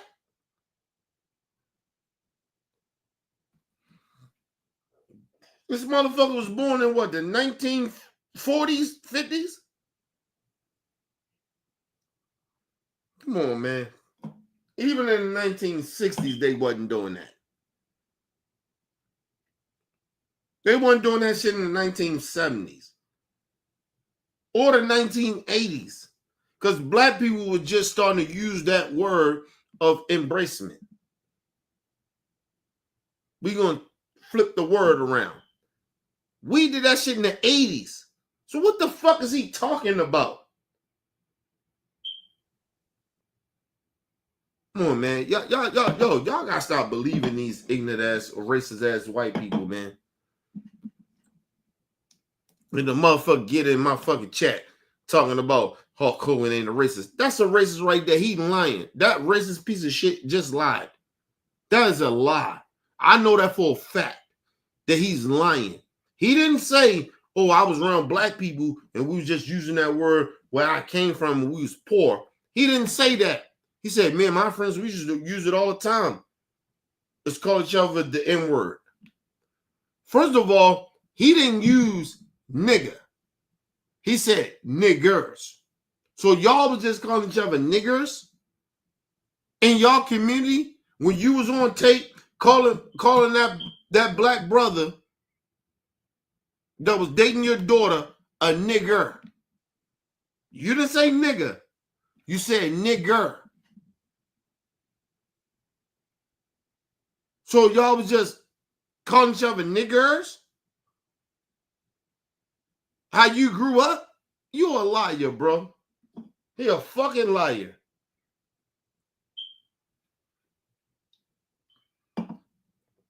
Just like a racist would lie. Shout out my brother LT in the building. Shout out to Weezy in the building. That shit is just a liar. He a liar, man. He a fucking liar. I can't believe this motherfucker. And motherfucker said, we gotta keep supporting motherfucking Hulk Hogan. Hulk Hogan ain't shit, bro. Hulk Hogan was a racist. He was a horrible human being. I'm not saddened by him dying. Don't give a fuck if he died or not. I don't give a fuck. How about that? I don't care if he died or not.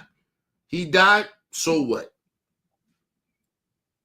My condolences only go out to his kids. Other than that, fuck Hulk Hogan.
All right, people, I'm back.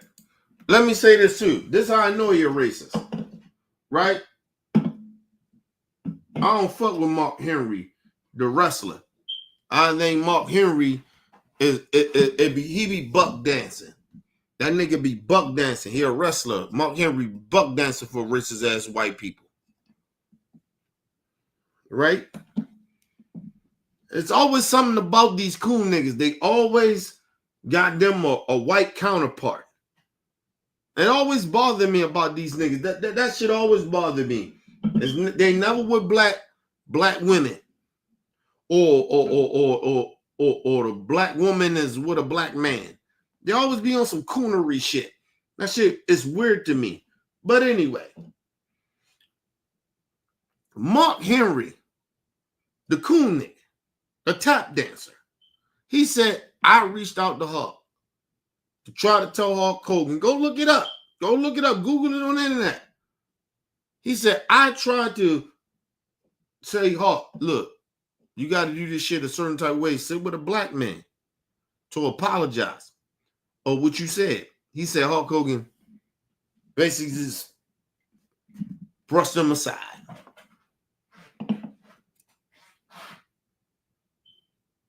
A coon. He brushed the coon aside. Come on, man. Hulk Hogan is a racist, man. We're not going to play these games. He a racist. He had plenty of opportunities to fix this shit, but he never did it. And like I said, you did the racist shit. You said, call us N-words. Because basically, you call that black brother N-word, you calling me an N-word. So that's how I take that shit. Called us an N-word. Then second of all, we come to find out that you're a horrible person. For the brothers and shit like that in that professional wrestling, you sided with Vince McMahon and the corporate shit to take care of those brothers and sisters that put their body on the line that's broken down. That's why his bitch ass was broke down. The motherfuckers be talking about wrestling is fake. It's not. Them niggas be broke down. They be fucked up. We should listen. It's fake in the way that y'all think like, oh, they not really hurting themselves. You think that? Okay, cool. Look at Hulk Hogan. Hulk Hogan died because this motherfucker had to get he had to get a neck surgery because all the brutal shit that he did in wrestling. And he went to go get that shit. It didn't work. And then he had to go do another one, get another surgery. And he wasn't right after that. And, whatever happens in that, you don't know what happened. Like I said, God brings you, nigga. You don't know how you're going to die. Nobody knows. So it just is time to go. But Hulk Hogan been a racist, bro. Inherited a racial bias. I would say that is very fair, but you can break the cycle. And that's what everybody needs to know. You can break this cycle. That's how you knew he was a racist. Let's go back a little bit. Let's go back. Listen to what she asks him. And listen to how he responds to it. To the stupid motherfucker that was in my chat talking about he wasn't a racist. Watch. Listen to this. I would say that is very fair, but you can break. Let me go back to shit. I'm not a racist. I never should have said what I said. It was wrong. I'm embarrassed by it. But a lot of people need to realize that you inherit things from your environment. And where I grew up was South Tampa, Port Tampa, and it was a really rough neighborhood, very low income. And all my friends, we greeted each other saying that word. We teased each other with that. He a liar. He said, "Where I grew up in a tough neighborhood, we all greet each other, calling each other the N-word." A liar. He grew up around white people. So back in those days, in the fucking 50s and 60s, white people was calling each other niggas. He's just lying, bro. He's fucking lying. This dude is just lying. Yo, anybody that think Hulk Hogan was a good person and he wasn't a racist, something wrong with you, bro. Something is really genuinely wrong. The motherfuckers in the chat talking about he ain't a racist. Something wrong with you. You're a racist. Because ain't no way you take what this motherfucker is saying out of his mouth. I'm not making it up. He's saying this shit. said this is how we used to talk to each other when I was growing up. Who you was growing up with? You weren't growing up with black people?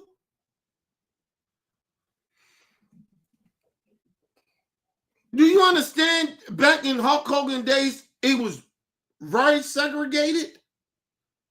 Black people wasn't hanging around white people like that. And then even in my era, in the 80s when I was born, nigga, we still had segregation. It was still racism. They wasn't calling us niggas. They was calling us niggers. What the fuck is he talking about? No black person was calling black people when we embrace each other, calling each other niggers. We was not doing that. We was calling each other niggas. We switched the word around. Like the last letter. Like what are y'all talking about? All right, man. Let's move on. Listen to this shit though. Listen. That's how you know he was a racist. The word was just thrown around like it was nothing. Is it fair to say that you inherited a racial bias? I would say that is very fair, but you can break the cycle. He said that is very, very fair to say that. He embraced to be a racist. So he was not calling black people niggas. What's up, my nigga? What's going on, my nigga? What's going on? My nigga said, man, fuck that nigga. He wasn't saying that. He was calling black people niggers. Him and his friends, how he grew up with, niggers. And meant it by calling us niggers. He wasn't calling us niggas like it was embracing. He wasn't calling us. You don't think he was calling his other white friends niggers? Because he wasn't calling them niggas. Because like I told y'all, that shit wasn't even invented at that time when Hulk Hogan was growing up. That shit happened in the 80s. And by the time in the 80s, Hulk Hogan was bigger than life. He wasn't even hanging, he was outside his struggle, or what he'd like to say.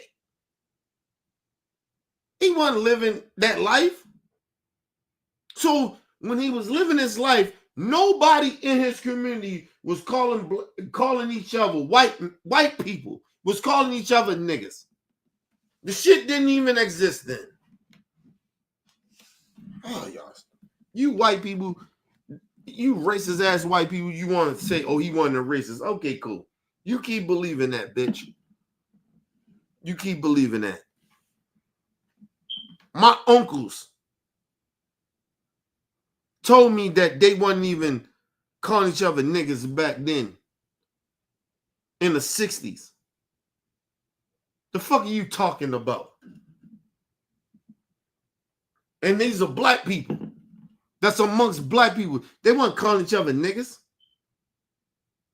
That shit happened in the 80s, bro. Late 70s. The fuck are you talking about?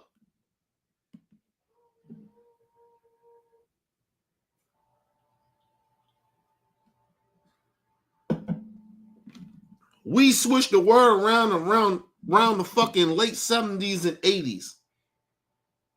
What are y'all talking about, man? What? No, man. Let's move on. But he ain't a racist, though. And that's what everybody needs to know. You can break this cycle and become a better person, become who you're meant to be instead of who you're supposed to be. I sat in my bathroom by myself when my ex-wife was gone and the kids were gone, and I was completely broken and destroyed.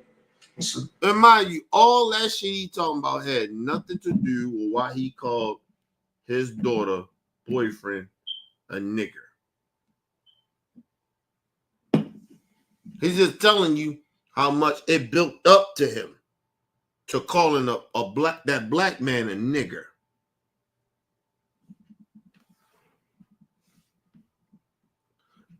Listen, I want y'all to do me a favor.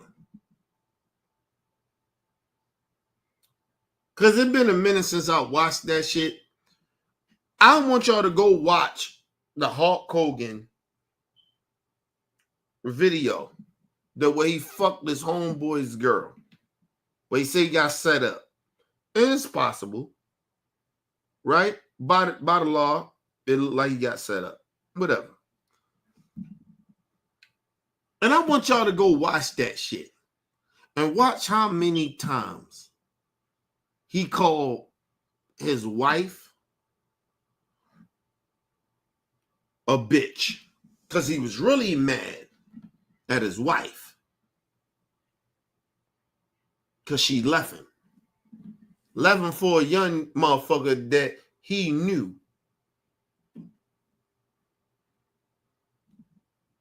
That was hanging around his wife. Matter of fact, I think, if I'm not mistaken, his wife, his ex-wife, she was fucking around with, she wound up fucking around with their son's friend. This is how dirty and nasty these motherfuckers are. You go fuck with, first of all, my mama go fuck with my friend. Oh, my mama fuck her. She out. I can't fuck with her no more. I can't come back from that.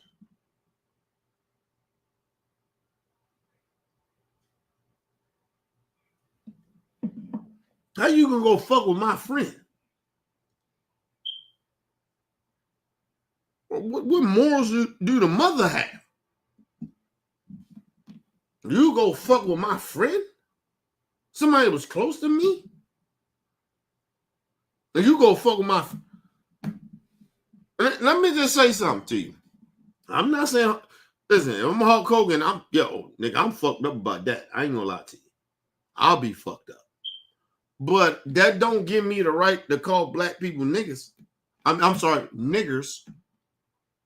Because you ain't really mad at the nigger that your daughter is dating. You mad at your wife that she fucked around with your son's friend. That's who you mad at.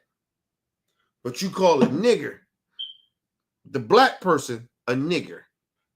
Because whatever the issue was. Just go look at the fucking shit. He took all his energy, his racism, all his bad energy, how he felt about the situation. He took that out on the black person. Because all that shit was happening. Everything I just said was all happening to him. His wife, his ex-wife went to go fuck with their son, friend. But he mad at black people. He mad at the black man. He had an issue with his daughter and with the black man.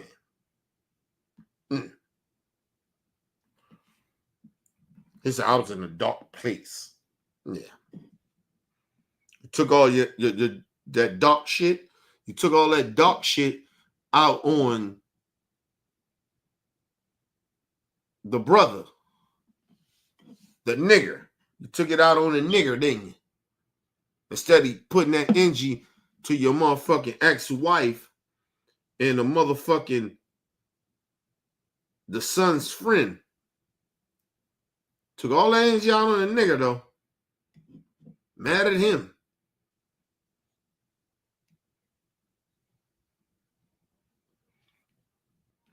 Listen, people, don't get me wrong. I can see how he spazzed out. That don't make it right. Or what he said. I can see how he spazzed out. Listen, imagine your wife that you've been married to over damn near 30 years. All of a sudden start fucking with your son's friend. And she not giving a fuck. And then your daughter, she goes out all life. She probably was fucking with white dudes.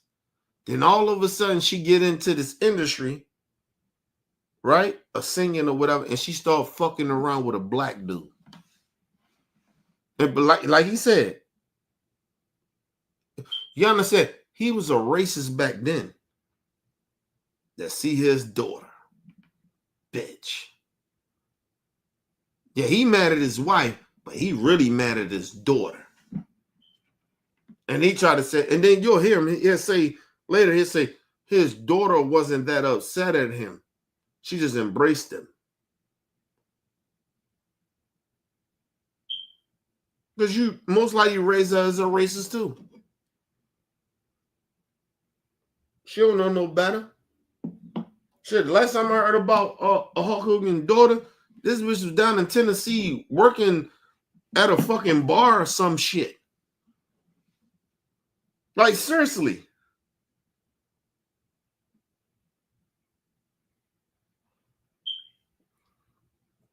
I had this conversation, right, with me and my wife.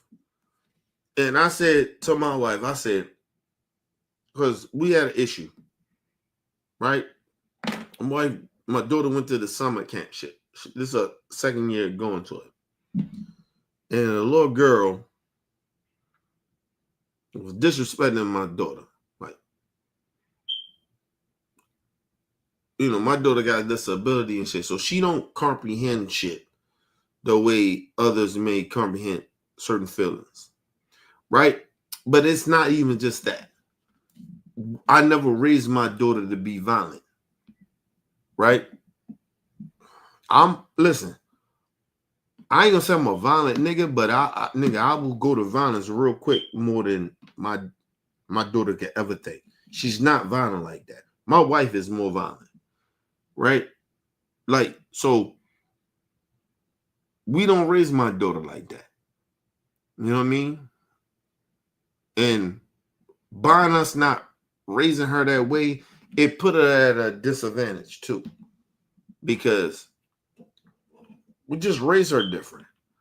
We don't want her, every time somebody say something to you, you put hands and feet on them. So I didn't try to, me and my wife, we didn't try to raise her that way. Right? So shit happened at the, you know, at the spot or whatever. And I told my wife, I said, don't make me go there. Don't make me, I said, you go handle that. Because if I go and I get in front of their parents, that shit may go left. Because like I said, I come from a fucked up home environment. I didn't get raised by my mother in no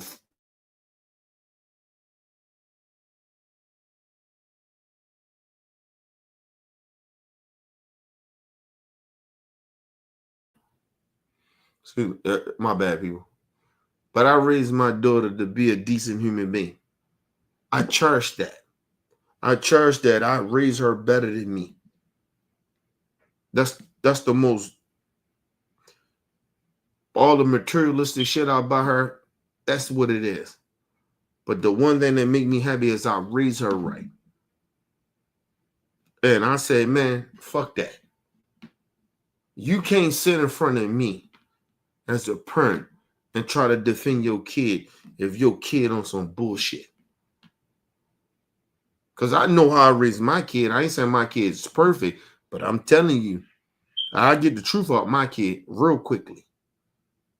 Listen, any of my nieces, this shit happened with my niece. I'm telling you. My niece tried to pretend that this girl punched her in the fucking face, right? It's not like the girl just punched her for no apparent reason. But the whole time, I say, and then the little girl said, well, she called me all my names, she called me this and called me that. And I was like, I said, did you do that? That's my niece. I said, and you better not lie to me. She said, yeah, I did. All right, then, apologize. Ain't nothing else to talk about. You disrespect somebody, what you think gonna happen? I did it with my nieces. So, nigga, I raised my kids, I raised my daughter right. I raised my nieces right. They know better. Like, you don't disrespect people. But when she did it, nigga, I ain't check it. I ain't say, oh, was they fault for putting their hands on my niece and punching my niece in the face. Nigga, listen, it's consequences of talking slick out your fucking mouth. You just can't go around disrespecting people and talking slick out your mouth. I told my niece that. Fuck wrong with you? You don't cuss at people and disrespect people like that. And you know we don't even allow you cussing, and you get the cussing around disrespecting people. No, you know better than that. So yeah, she got a right to punch you in your fucking face. See, that's how I was raised. So when I was saying the same, I was saying to my wife, I said, if I gotta go and I gotta sit down with these parents, that my daughter came home and said that she did that, I know my daughter. Because she raised a certain type of way. I didn't say my daughter's perfect. I'm saying, if my daughter say that you've been fucking with her, then they're trying to bully her, I know. Because my daughter ain't like that. She's no bully. I don't raise her to be like that. I raise her to get along and like everybody. So if your kid is doing that, nigga, it's you and your kid and how you raise your kid. And I told my wife, I said, if that shit, if that ever happened, if I gotta go, some shit gonna go left. And I mean that. I don't give a fuck. It ain't got nothing to do with the kids at this point. They got to do something how the fuck they raising a kid. No kid. And I'm going to tell y'all something. I mean this shit from the bottom of my heart. It is no kid that bully people or disrespect other people if they don't learn it from their parents. Because I told y'all, I say, any kid, you are the first hero. They the first people they look up to. Not nobody else, not no superstars or no shit like that. You teach them or you allow them to be around it and allow them to listen or see that shit. That's on you. As a parent, nigga, I'm my fucking daughter's. Me and my wife is my daughter's first role model, nigga. Nobody else.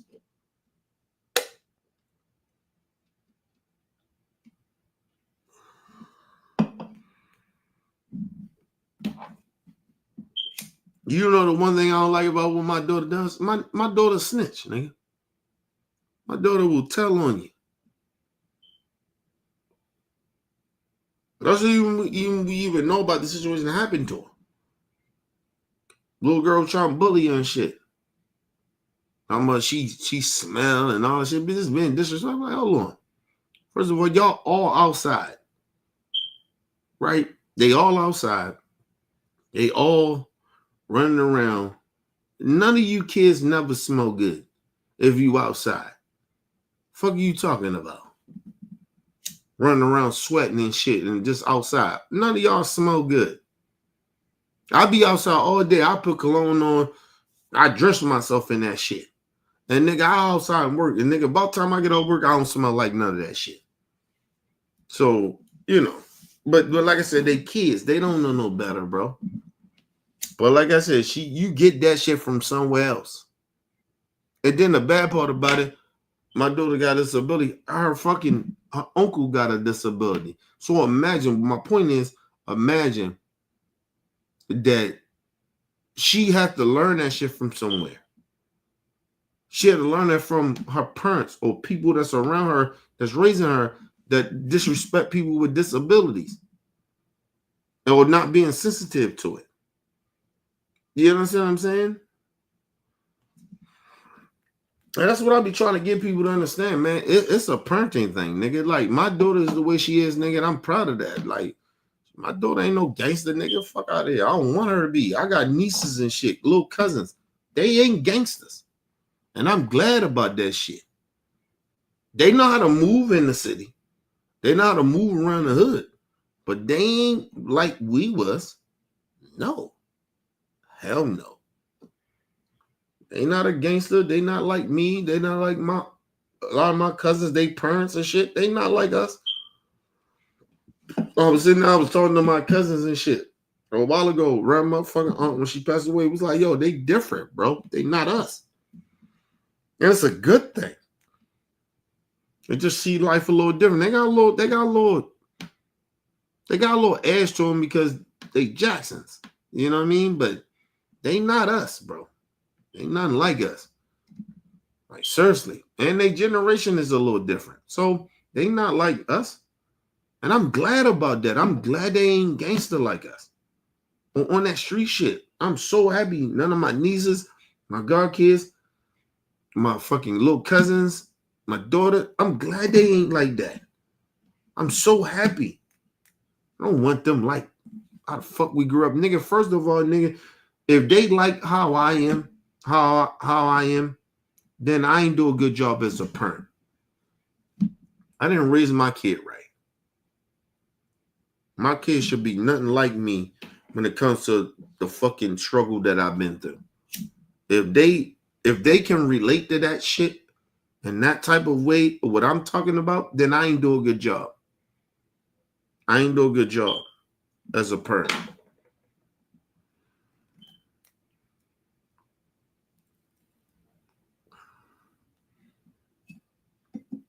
When I get out on my nieces and nephews and godkids and little cousins and shit, it's about them having work ethic and reading rooms of motherfuckers that ain't your friends and shit like that. That's the shit I get upset at them about. But I'm never mad at them because they ain't like, because they supposed to be more like me.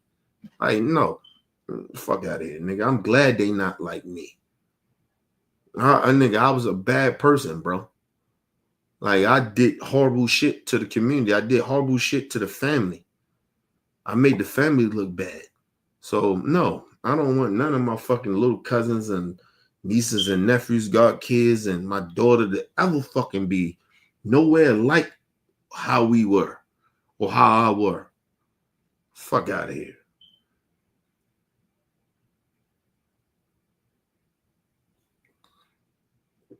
Now, I just told y'all that, right?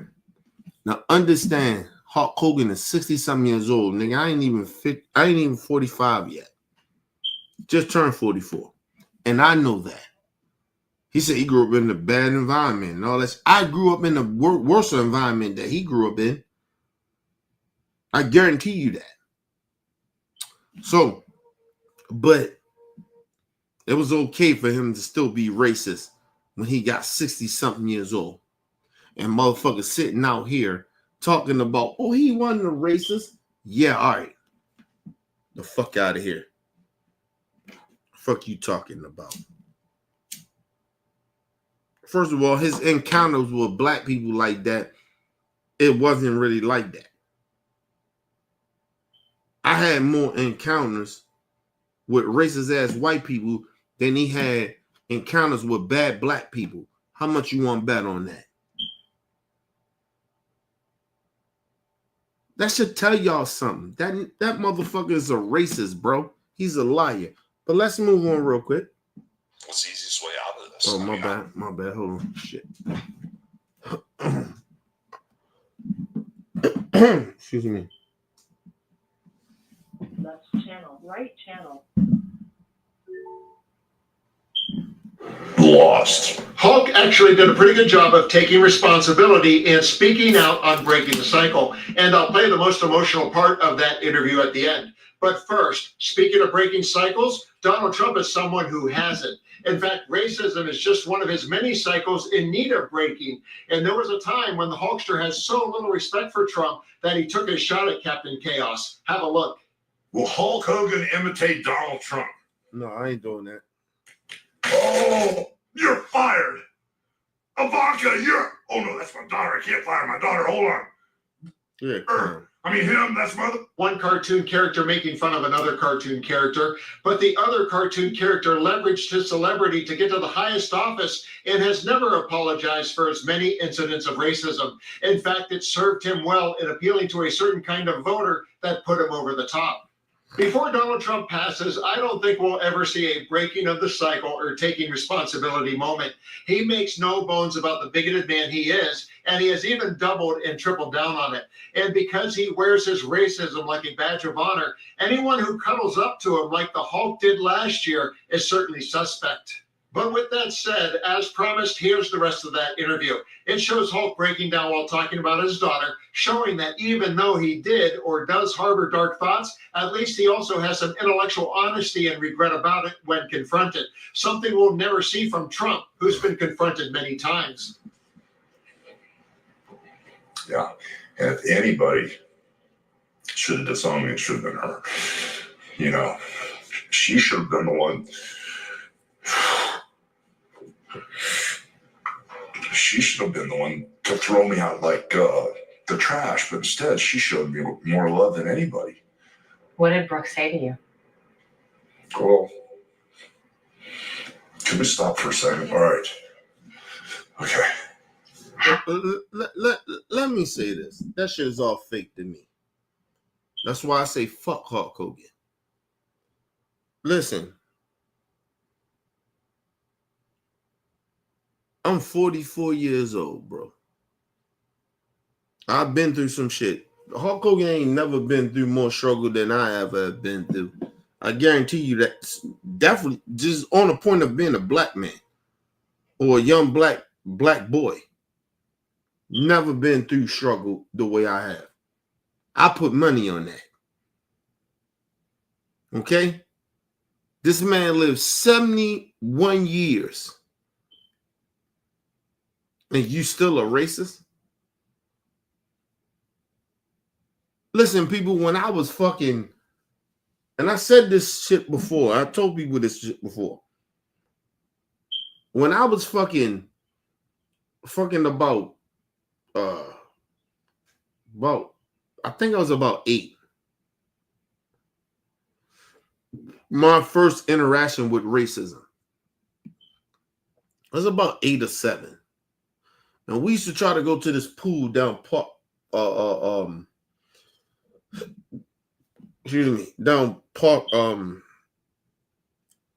Parkway or something like that. Patterson Park. I'm sorry. It was called Patterson Park. And if you ain't from the city, you don't know what I'm talking about. But it was a park where that was the only pool that people could go to, regardless of what race you was. But in that area, it was none but racist people. Right? And we went down there, but we could never go down there. Like, if you was black, you could never go to that pool 1 or 2 deep, 3 deep. You had to go with a gang of motherfuckers. You just couldn't go down there 2, 3 deep. You had to go down there with a gang of motherfuckers. Because it was at that time it was a white person pool. We was right segregated at that time. And you couldn't go down there unless you had some people with you. At that time, it was very a white area. And now I probably go down there, it's probably a little bit diverse, maybe, but it's probably still more white people down there in that area. And you couldn't go down you couldn't go down to Patterson Park Pool by yourself if you wasn't from that area.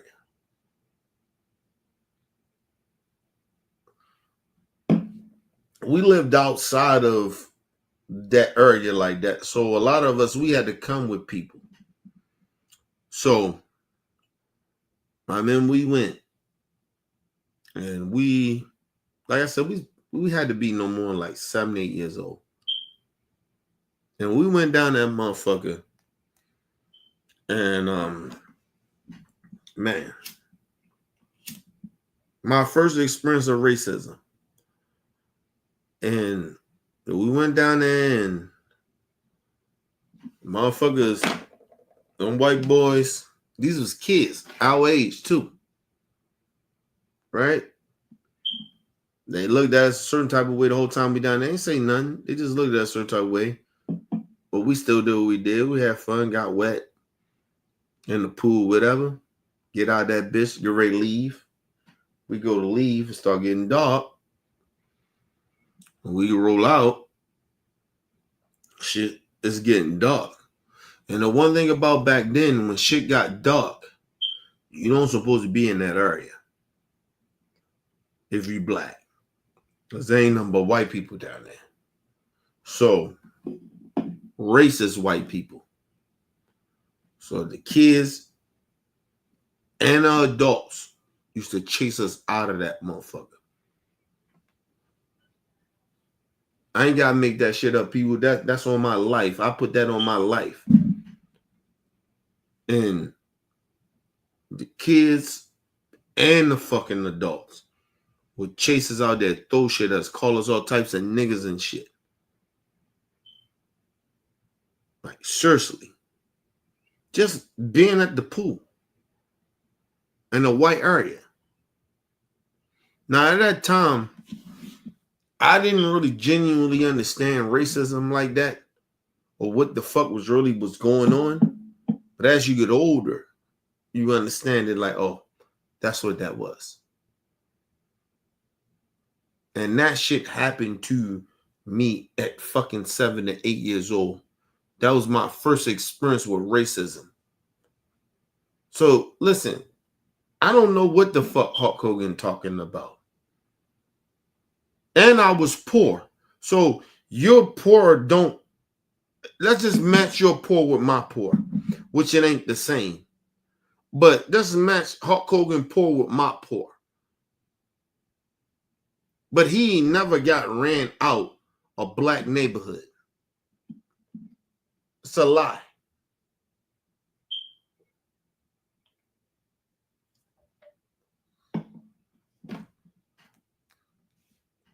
Now, don't get me twisted. In my area, where I grew up in Baltimore, white people couldn't be around in that area like that. We treated them like they treated us. You ain't from where we from. So, motherfucker, you can come here and get some drugs, but you can't hang around us. Listen, I told you, people think I be lying about this shit. Yo, you couldn't be in our neighborhood unless you was if you was white, unless you was getting drugs. Unless you was getting drugs. Back in those days, yes.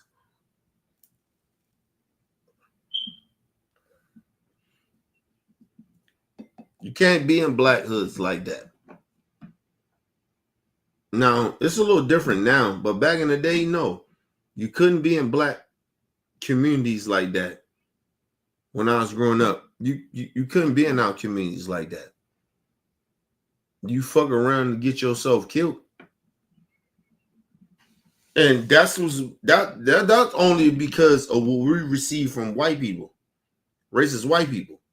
We can't be in y'all neighborhood, y'all can't be in our shit. That's real talk.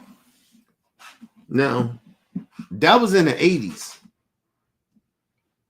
What I'm talking about. That's in the 80s. The 90s came, it got a little better. It got a little better.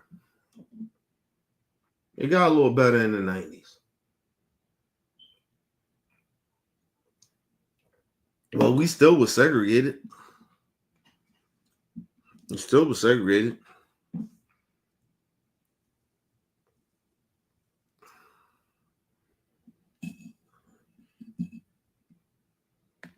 Let me tell y'all something.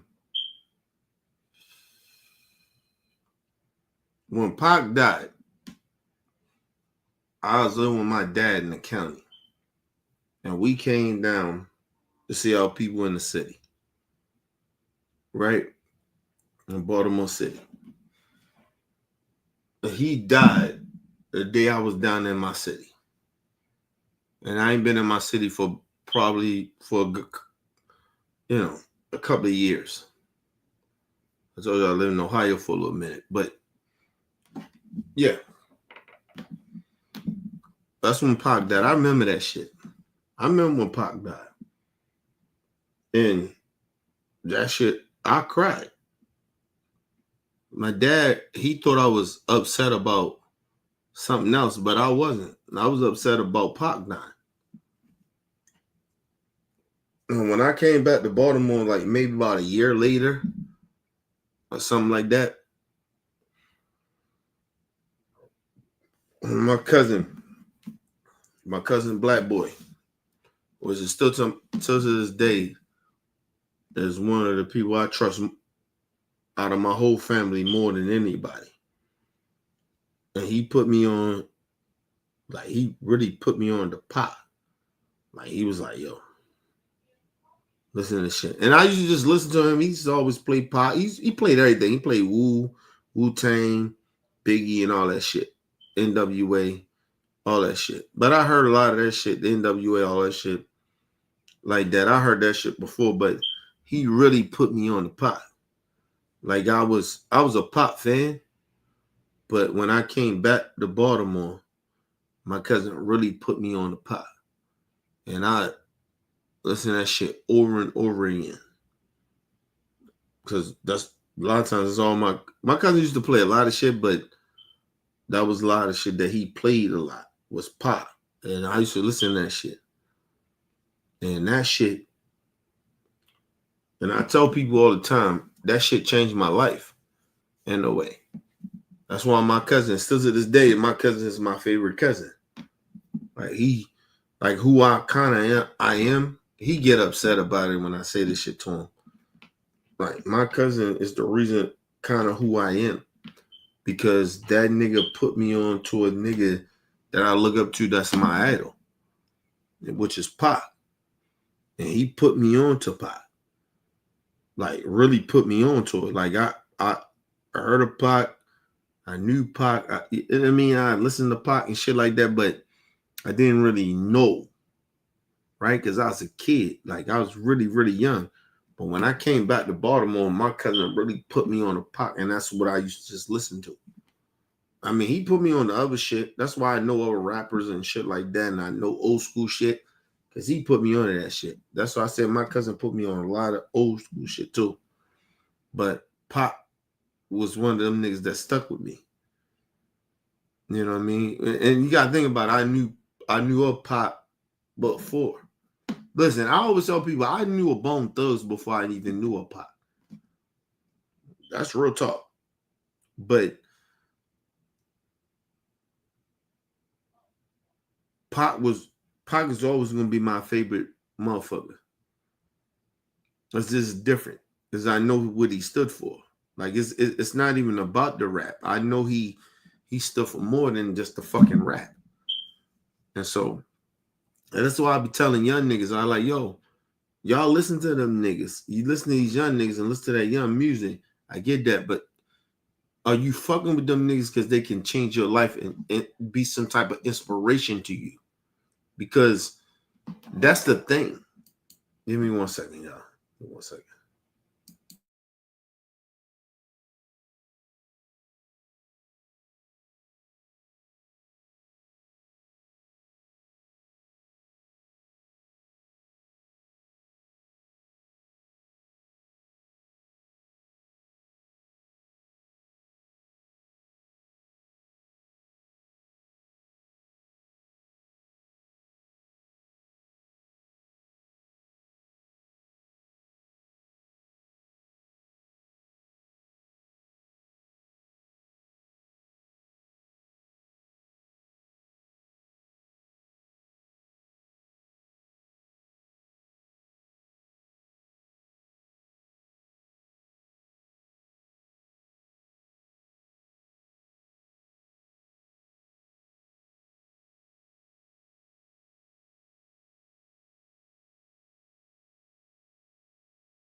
All right, I'm back, people. Now, my point is like, yo, I'm gonna leave this as this, right? And I'm moving to the next story, next live stream.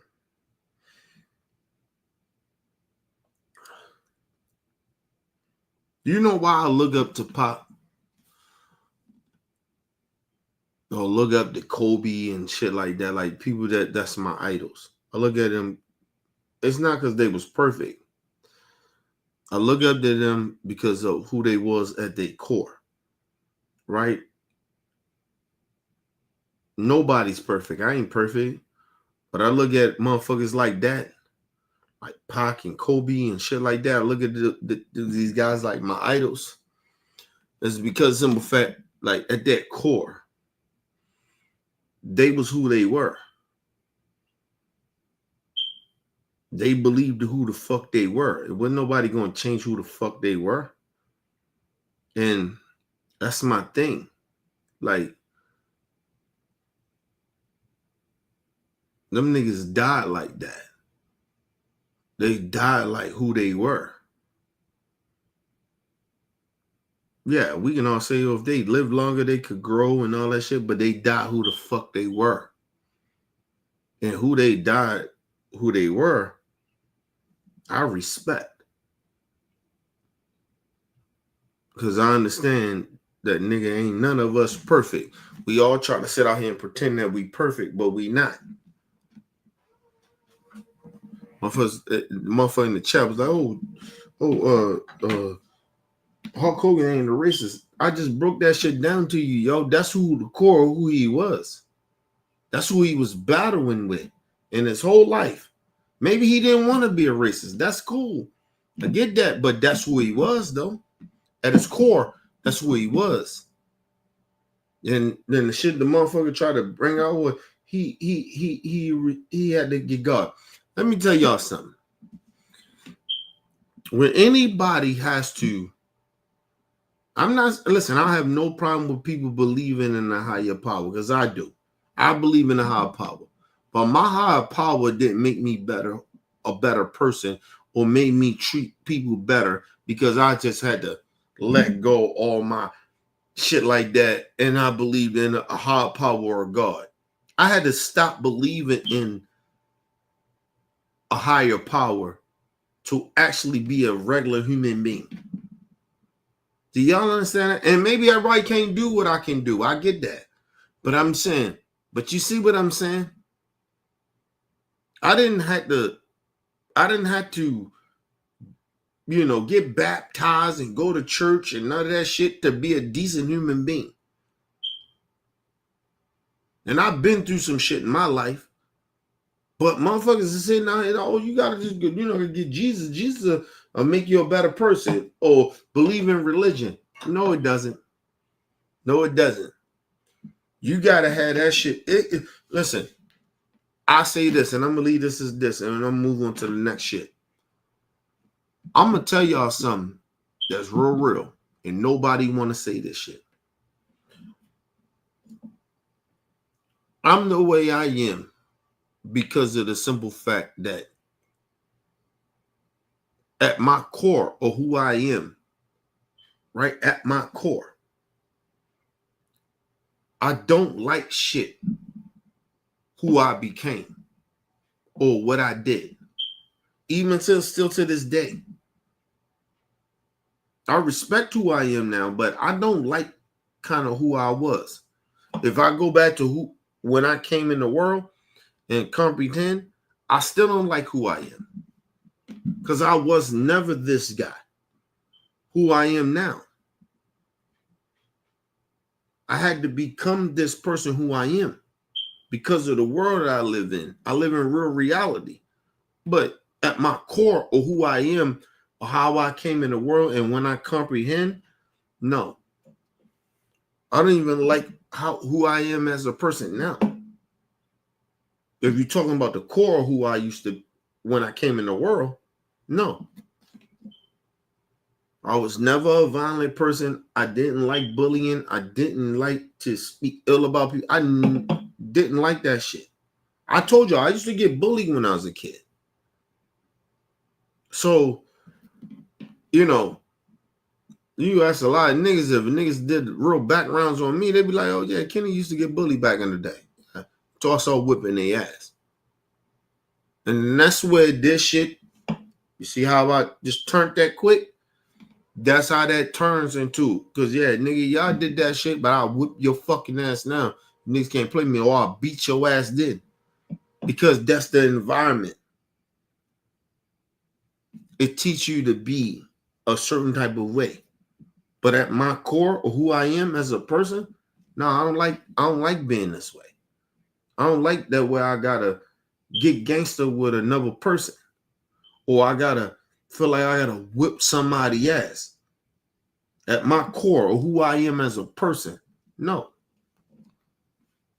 I don't like that shit. I always tell people the reason I feel like I can relate to people because I know how I feel to be on both sides. Because as much as I sit here and say, oh, I don't like bullies and shit, I believe I turned into a bully at a certain point in my life. Yeah, I did. Especially when I was young. Hell yeah. I ain't know no fucking better. I think I bullied people too. I ain't gonna say I think, I know I did. I got good friends that ain't friends of mine no more that I bullied. And we ain't friends no more. Because of what I did. So when I tell people, like, I don't sit out here and sit on this high pedestal and like I'm this great dude, I'm this and I'm that. No, nigga, I did some fuck shit. That's why I be trying to give people, shit, knowledge and shit. Be like, yo, no, we shouldn't be that way. I did fuck shit. I got a homie. That nigga would. And he wasn't no gangster nigga. I was crazy about it. He wasn't a gangster nigga. It was almost like, it's like my daughter, right? My daughter is she had a disability. My homie, one of my niggas that I regret to this day, that I bullied him or did what I did to him, right? You can call it bullying, you can call it whatever. He can call it whatever. And I treated him a certain type of way. And we ain't friends no more because of what I did to him. So that's why I teach my daughter, no, don't ever do that. I would treat nobody that's lesser than you or like nothing like that. Listen, I always tell y'all I ain't never lived this good life like that or this life I tell y'all I'm a decent human being. Shit, I never, like, nigga, this is recent. Like, this is some shit I've been working on for years. Like, I've been a bad person. I did bad shit to people that I wish I never did to. I hurt people, family members, and shit like that. Now I will tell y'all, like, my families don't want me around for a reason. Not what y'all think, but yo, like, nigga, they have me around, nigga. Yo, that shit bring up bad memories for them. I did fuck shit. Like, I hurt people. And it's not about being this gangster nigga. It's not nothing to do that. I hurt people around my family, yo, where they like, yo, can't trust me like that. And I get that and I respect that. You get what I mean? I don't get mad at them because they don't want to hang around me or they don't want to fuck with me. They don't want to let me know shit going on. Nigga, they feel a certain type of way about it. I don't fuck with that nigga like that. Not that. Oh, Kenny? No, not that nigga. No. And I get it. That's why I be trying to tell everybody, y'all be thinking this shit is about me. I wasn't no good nigga, bro. I'll just tell y'all that now. And it's not being about gangster shit. I fuck people over too. Like, I did some fuck shit back in the day.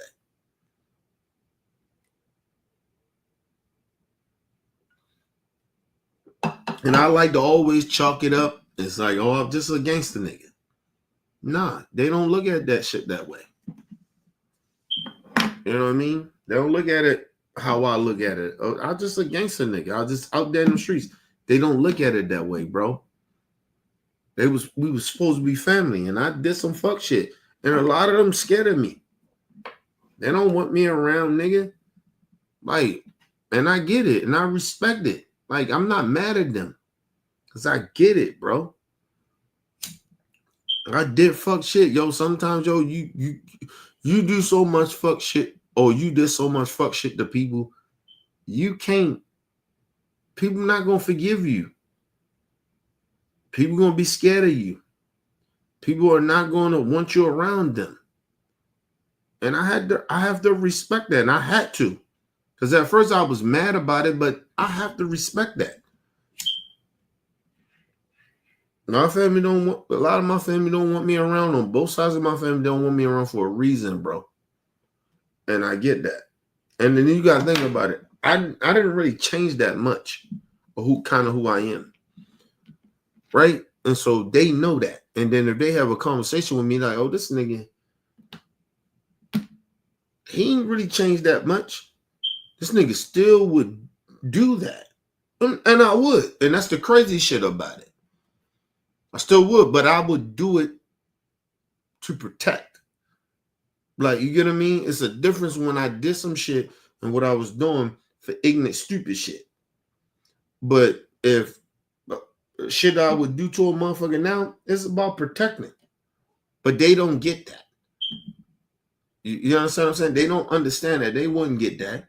They're just looking at me as Cuzzo or whatever, or family member. They looking at me like, oh, this nigga's crazy. Oh, he's still crazy. He's still on that bullshit. And I can't knock them, and I can't be mad at them for that. Honestly. You gotta understand, yo. Sometimes, yo, I put in work like that. And some of my family members, yo, they not letting that shit go. I did too, and like I always told y'all, I did too much dirt around my family like that for them to fuck with me like that. They're not mainly to them. It's just what I did in them streets.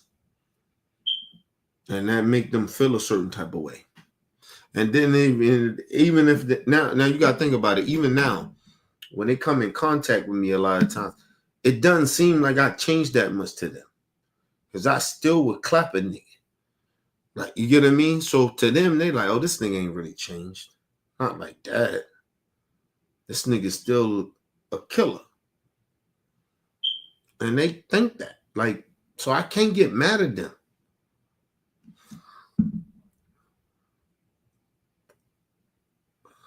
And you gotta understand, I stay away too.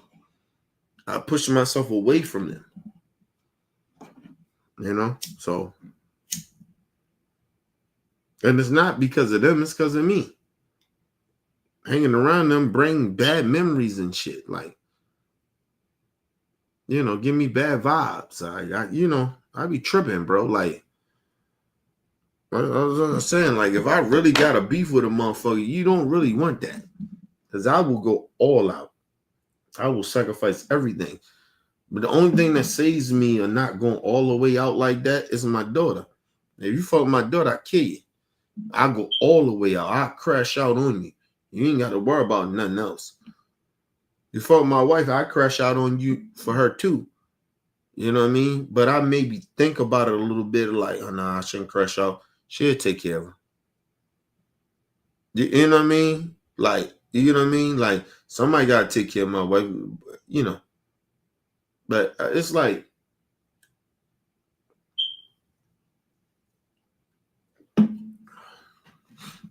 I said, when you've been broken as a kid, I've always been broken. You feel me? I've always been broken as a kid. I always tell people that I've been always broken. The problem, the difference is that when you broken like that and you grew up around people that been broken, right? And then you come out and motherfuckers like all y'all broken, and then y'all come out and then you the nigga that everybody look like, this nigga crazy. This nigga broken. Like, he broken. And that's how a lot of my family members look at me. They look at me that way.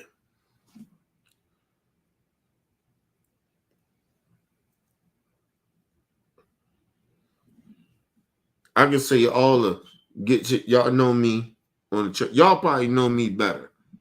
That's who I am now. But my family wouldn't know. They wouldn't even give a fuck about that shit. They can't even hear that. A lot of my family can't hear all the good shit or who I am as a person.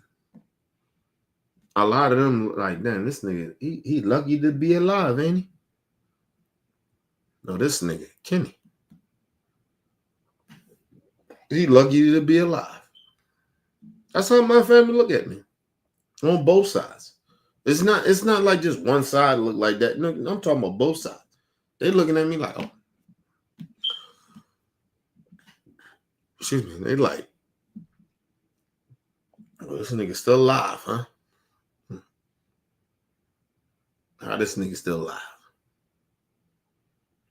Some of my family members think that way. I'm telling you. I had conversations with them. I had a cousin that died like about 10 years ago. Me and my mom was just talking about this shit. And he died. He just fell on the steps and died. Good dude. Always been good in his whole entire life, bro. Way better than me. Way better person than me. Still to this day, he's still better than me. And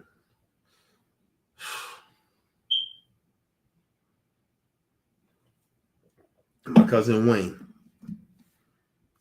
passed away about 10 years ago. Fell on the steps. Accident shit.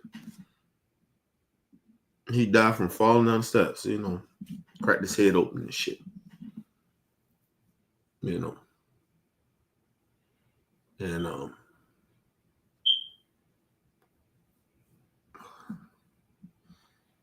one of the best people I ever met in my that ever been in my life, period.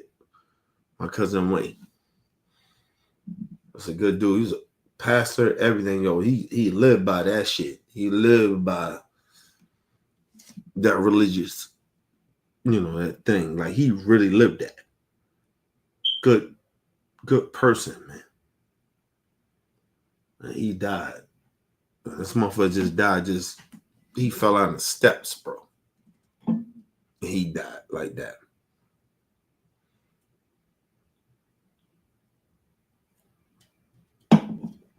That shit crazy for me.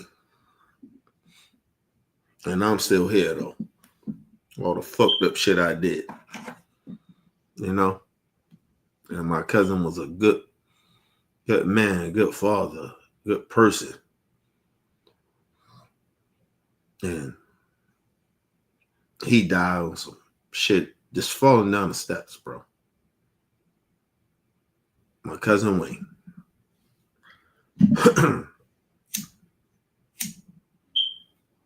That's why I always tell y'all, like, yo, I try to do more good than I even think about bad shit. I gotta do more good, bro. We got all of us, we gotta do more good. I know people that was good people. I know my cousin Wayne was always a good nigga. Always. His whole entire life. I'm not saying he ain't had no flaws. He ain't do no bad shit. I'm just saying, nigga, it ain't nothing in his life I can say, yo, he was a bad person. He might did some bad shit that you be like, oh, that's some fuck shit he did. But he didn't, like, he was never, like, nobody would, yo, this dude, he believed in religion. He believed in church. Like, he believed in God, nigga. And that nigga, he didn't die naturally. He died from falling down the steps. My cousin Wayne, man.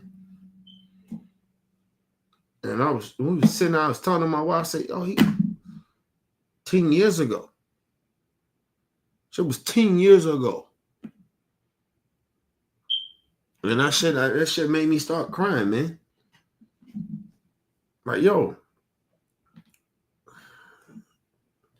My cousin Wayne, man, he was a good person. He supposed to be here. People like, oh, you sacrifice your life for him? Yes. I sacrificed my life for him, man. Because he was just better than me. As a person, he was. I stand on that shit. But I always tell people, I'm here for a reason. And I got a purpose. And like I said, my cousin Wayne, as much as he was a good dude, maybe he didn't have a purpose. I don't know that for sure, but sometimes when people don't have purpose, yo, they die. You gotta have a fucking purpose, bro. If your life, and when you lie about your life too, right? Because I don't know his full life like that. I don't know what he was really in, you know what I mean? But I tell people honestly, nigga, of course you want to, I live in reality, but the other part of me, nigga, my whole purpose is to help people in any way I can. Anyway. It's not always financially. It's not all that shit that people be thinking is about. If I can help you in any way to spark your brain, spark your mind, or the shit I'm talking about, nigga, that I'm doing a good thing. But sometimes people don't look at it that shit that way.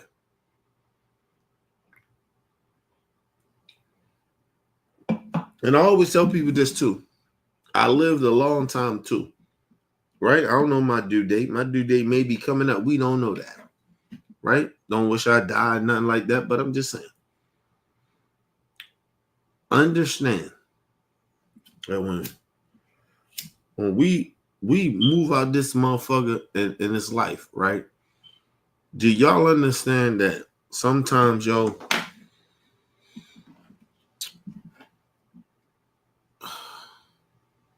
you just gotta move in life of like, you're gonna die, right? But I don't want people to move in life of like, oh yeah, I know I'm gonna die, so I got to just live a reckless life just to be ignorant and do stupid, dumb, ignorant shit. No. And there's a lot of people in the world that think that. They think like, oh, I think I just gotta live my life and just ball out. I'm gonna die anyway. We all gonna die one day. I'm gonna die one day. No, don't live your life like that. You know? I should think that shit. Especially when I was out in the streets and shit. I was like, nigga, I died, nigga. You know what I mean? I told you, I ain't never think I was gonna live to 18. And so people gotta start understanding that.